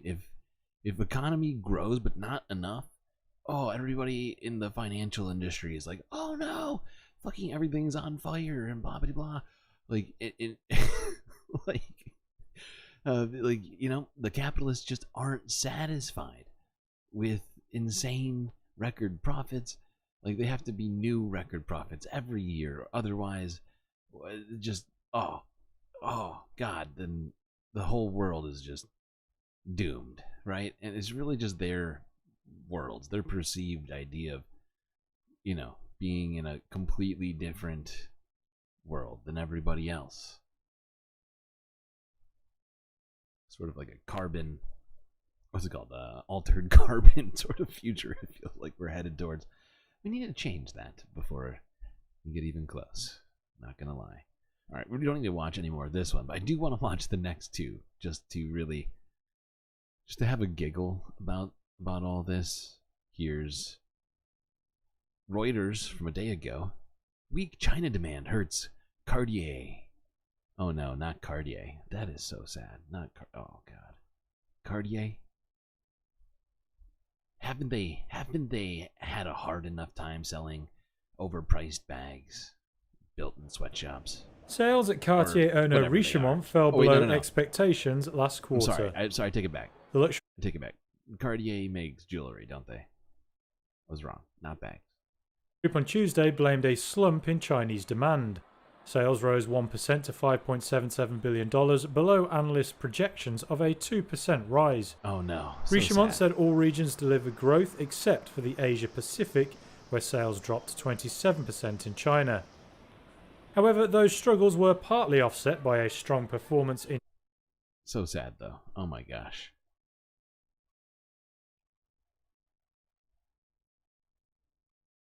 And it's interesting. I find it somewhat funny to hear, like, billion-dollar corporations that are probably run by people that say the word communist in a derogatory fashion on a regular basis.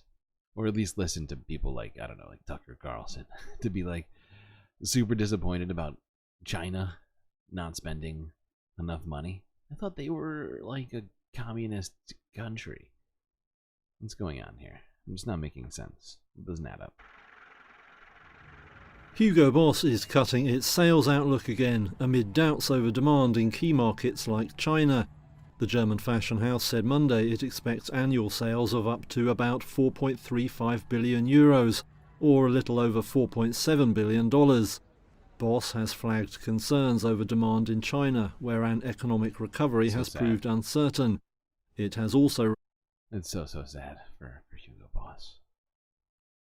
Didn't Hugo Boss make, like, Nazi uniforms? Yeah, right.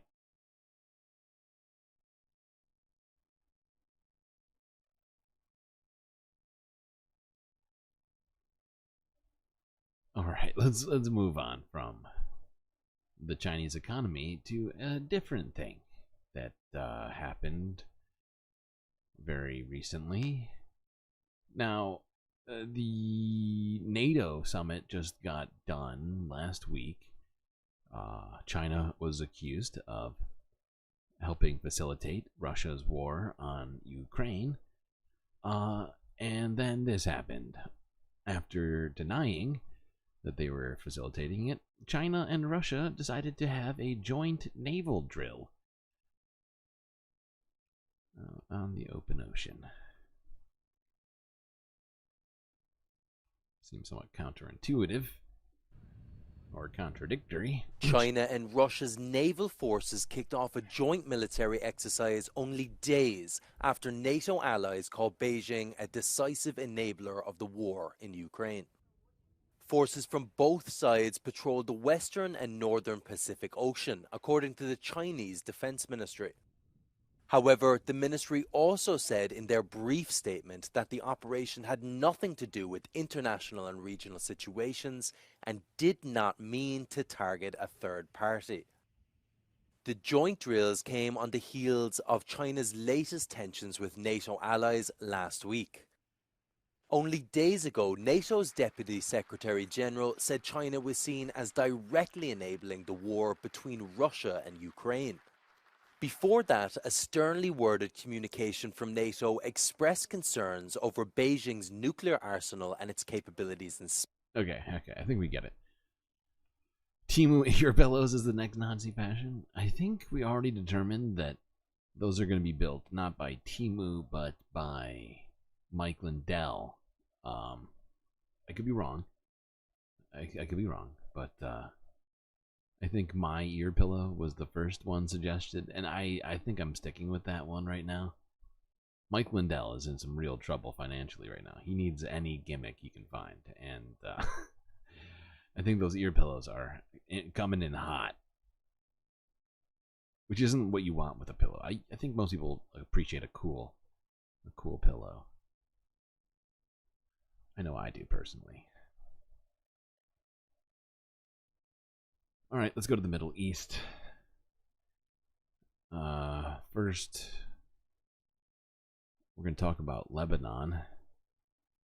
Border clashes dashing hopes of Palestinians who are currently living in Lebanon.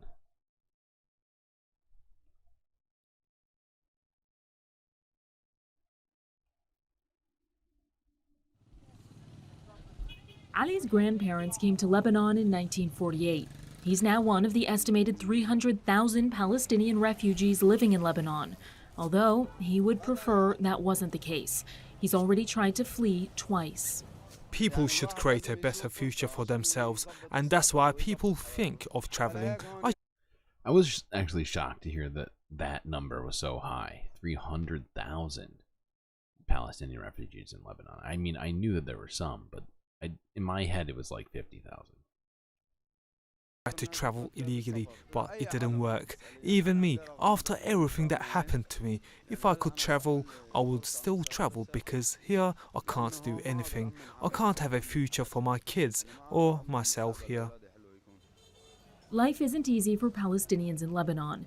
Many contend with intersecting challenges, like disproportionate poverty levels and being locked out of large segments of the job market. There's also discrimination, which some say has worsened following the latest conflict between Israel and Hezbollah.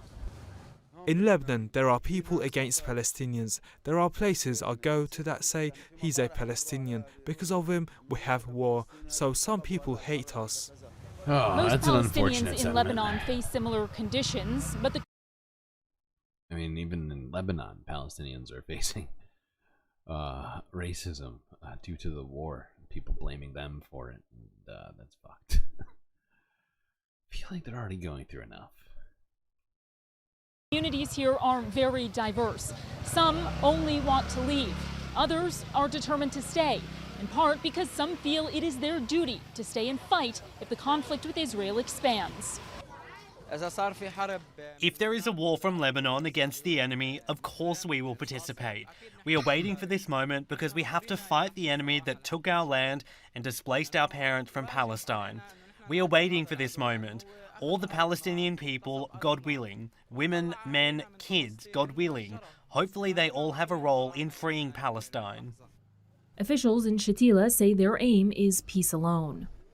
Our aim here, Palestinian people, to ask the people to keep the promise and solve the Palestinian question and return back Palestinians to their homeland. Yeah, and I do hope they are returned to their homeland. I think we all do. And that process is going to be, I think, longer than any of us want. It's certainly gone on longer than I ever expected, at least in the most current iteration of that.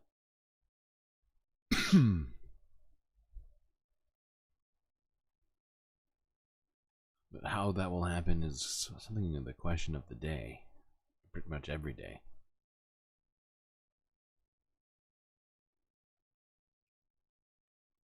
Alright, let's go to this. This is in the Red Sea, where Houthi rebels released another video showing the latest attack on ships attempting to bring goods to Israel.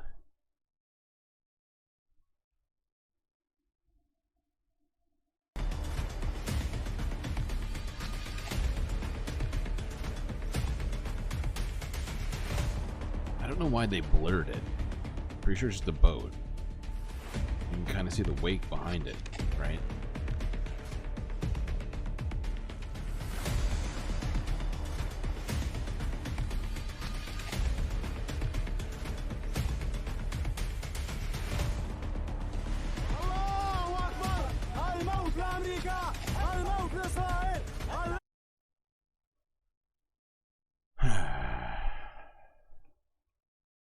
Yep. And at this point, I don't know why any boats are attempting to enter the Red Sea, considering what the Houthis have said. You'd think they would just avoid it, which most boats have been, right? And it's honestly been creating a different environmental problem because it's increasing the amount of fuel being consumed by ships by, I think, like over 100% due to the amount of distance that needs to be traveled. So Israel's continued assault on Gaza is also an assault on the environment in more than one way. Alright, let's go to this from Novara Media from 19 hours ago. where they have this clip that when I saw this, I was just utterly just appalled. It felt supremely gaslit, and I think we're all gonna feel that way once we're done watching this. Let's go here. Biden claims that he has supported Palestinians. When it comes to US politics, we're used to Donald Trump being the master of exaggeration. The economy is the greatest in the history of our country. That's an actual quote. The military is the most powerful it's ever been. That's also an actual quote. Regulations have been cut at record rates in America. Under Trump was winning like never before under him. Winning so much, in fact, that actually some people want us to stop winning. He also said that too. But it turns out that the president today, Joe Biden, is also pretty good at hyperbole. Here he is speaking about events in Gaza to Speedy Mormon on the Complex YouTube channel. But you don't have to be a Jew to be a Zionist. And the Zionist is about whether or not Israel is a safe haven for Jews because of their history of how they've been persecuted. Are you a Zionist? Yes. Now you'll be able to make a lot out of it because some people don't know what a Zionist is. Do you know what a Zionist is? Wow. I just ask questions, I don't answer. It's so condescending. Hold on. By the way, if you don't know Navar Media, they are a British online podcast. You can find them on YouTube if you're not already subscribed. They have a lot of great takes. I think we've definitely gone to them on a number of occasions. But hold on, let me skip ahead because I think there's a different. Is it in the same spot? It might be. Actually, hold on. I take it back. It is in the same spot. All right, never mind. Take it all back. By the way, I'm the guy that did more for the Palestinian community than anybody. I'm the guy that opened up all the assets. I'm the guy that made sure that I got the Egyptians to open the border. What is he talking about? Goods to medicine and food and what's happening is, and I'm the guy that's been able to pull together the Arab states to agree to help the Palestinians with. These are just lies, and it's very frustrating. It makes it so hard to support this guy in any way. Like, what is this bullshit? He supported the Palestinians more than anybody. He got Egypt to open the border. He did neither of those things. Hasn't facilitated aid. They're still starving. We see reports of it every fucking night. Wow. I feel like I'm taking crazy pills. Just wow. I know. He united the Arab states. Yeah, they famously love him.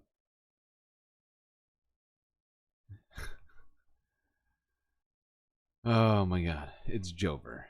It is Jover. we need a new choice. We really do. Yeah, no, he just said it. He just said he was a Zionist. I know. It's ridiculous. Alright, let's go to this from Al Jazeera from a day ago. A leading pro-Palestinian Jewish voice, branded by some as a traitor. And that voice is the voice of Anthony Lowenstein.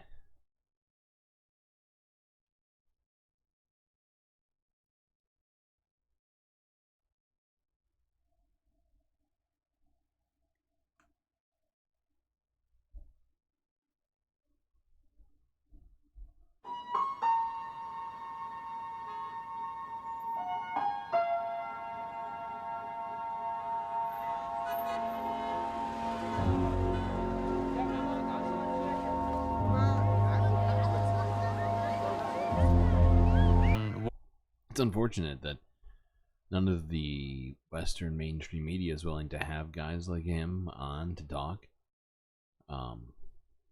It's just never the case. It's always people like Al Jazeera or independent online media that are listening to Jewish voices that object, and that's why we're watching this right now. And it looks like he may have been on CNN at least 2 or 3 times since October 7th. So I may have spoken too soon, at least in this particular instance. Although it just seems like, it just seems like that's the vibe most days. Hold on, I'm gonna need to watch all of this. Bar bat mitzvah flashbacks. Yep, basically the same prayers and ceremonies with like 2 different words. Same vibes.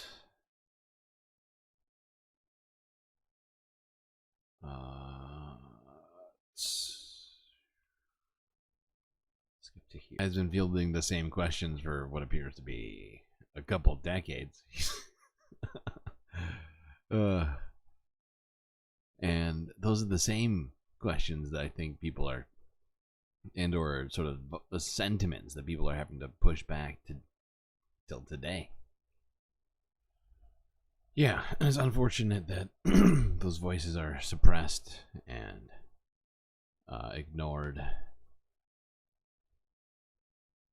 minimized.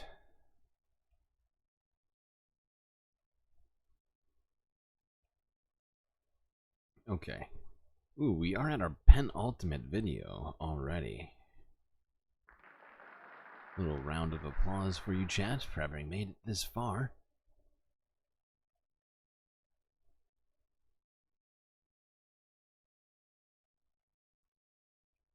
However, this is not a fun video. This is another video which we have just too many recent examples of that makes it feel like it's just a replay, but it's not. This is the Associated Press from a day ago. Israeli strikes in Gaza kill more than 60 Palestinians, including in a safe zone.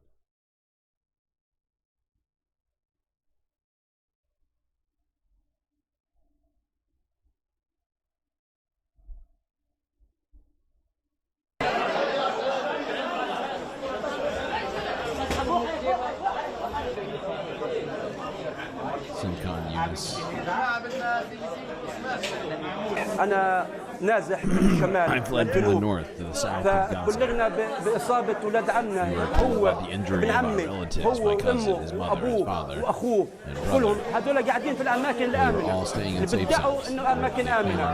هذه أماكن موت شاك أماكن آمنة، وهذا إجرام، هذا إجرام بحق البشرية. دعوة على العناية.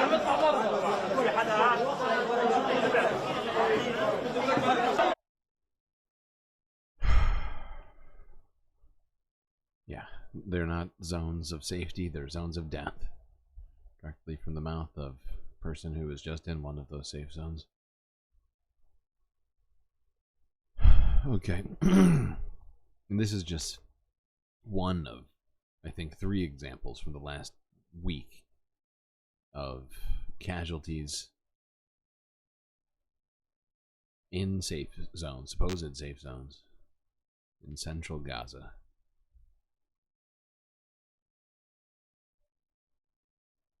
Alright, here's the last one, 10 hours ago from Reuters. Netanyahu slammed for U.S. trip amid stalled hostage talks. Yeah, that trip is coming up much too soon. I think he's supposed to be here in about a week. Which I can't believe is still happening.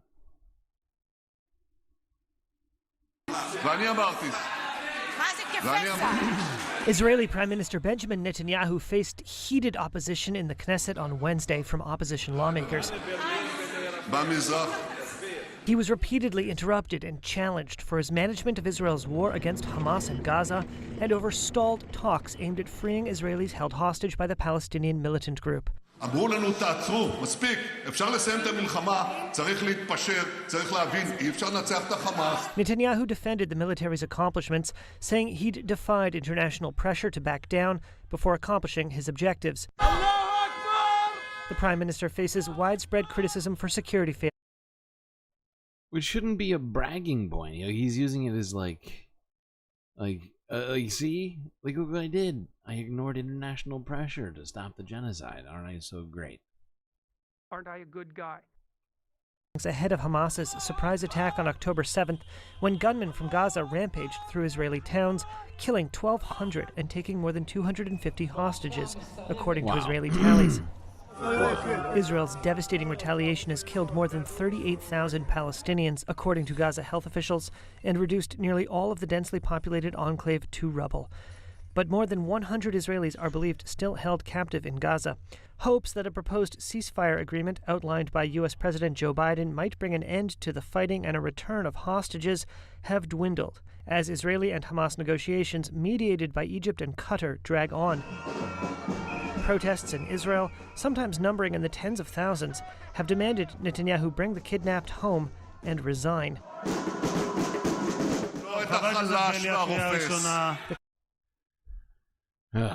Good God. And I love how Reuters felt like they needed to rehash October 7th for us, just in case somehow we'd all been sleeping for the last 9 months.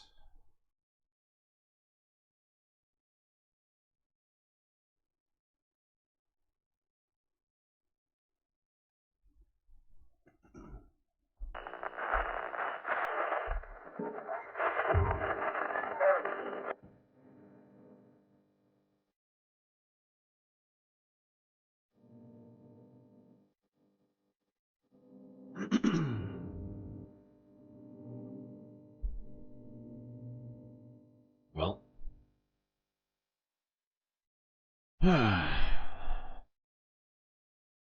gotten through another stream, John. This one was particularly arduous for some reason. That's it for me, so till I see you next, you stay classy, Galactic Stream Nation.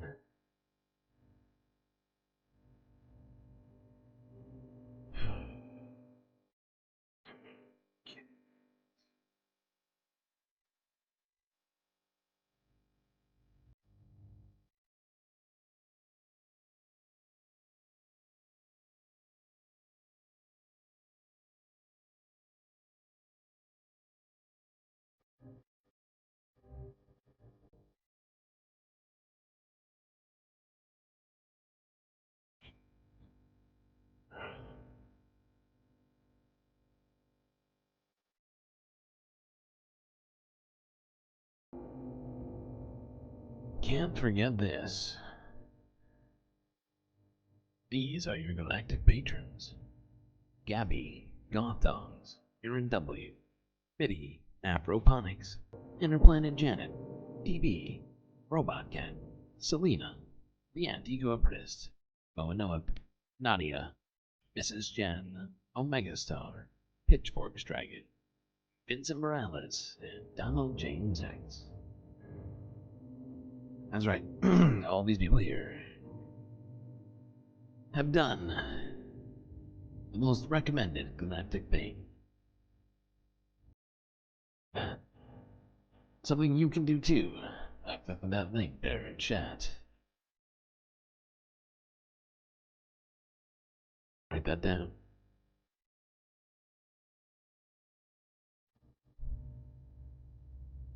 Oh, good.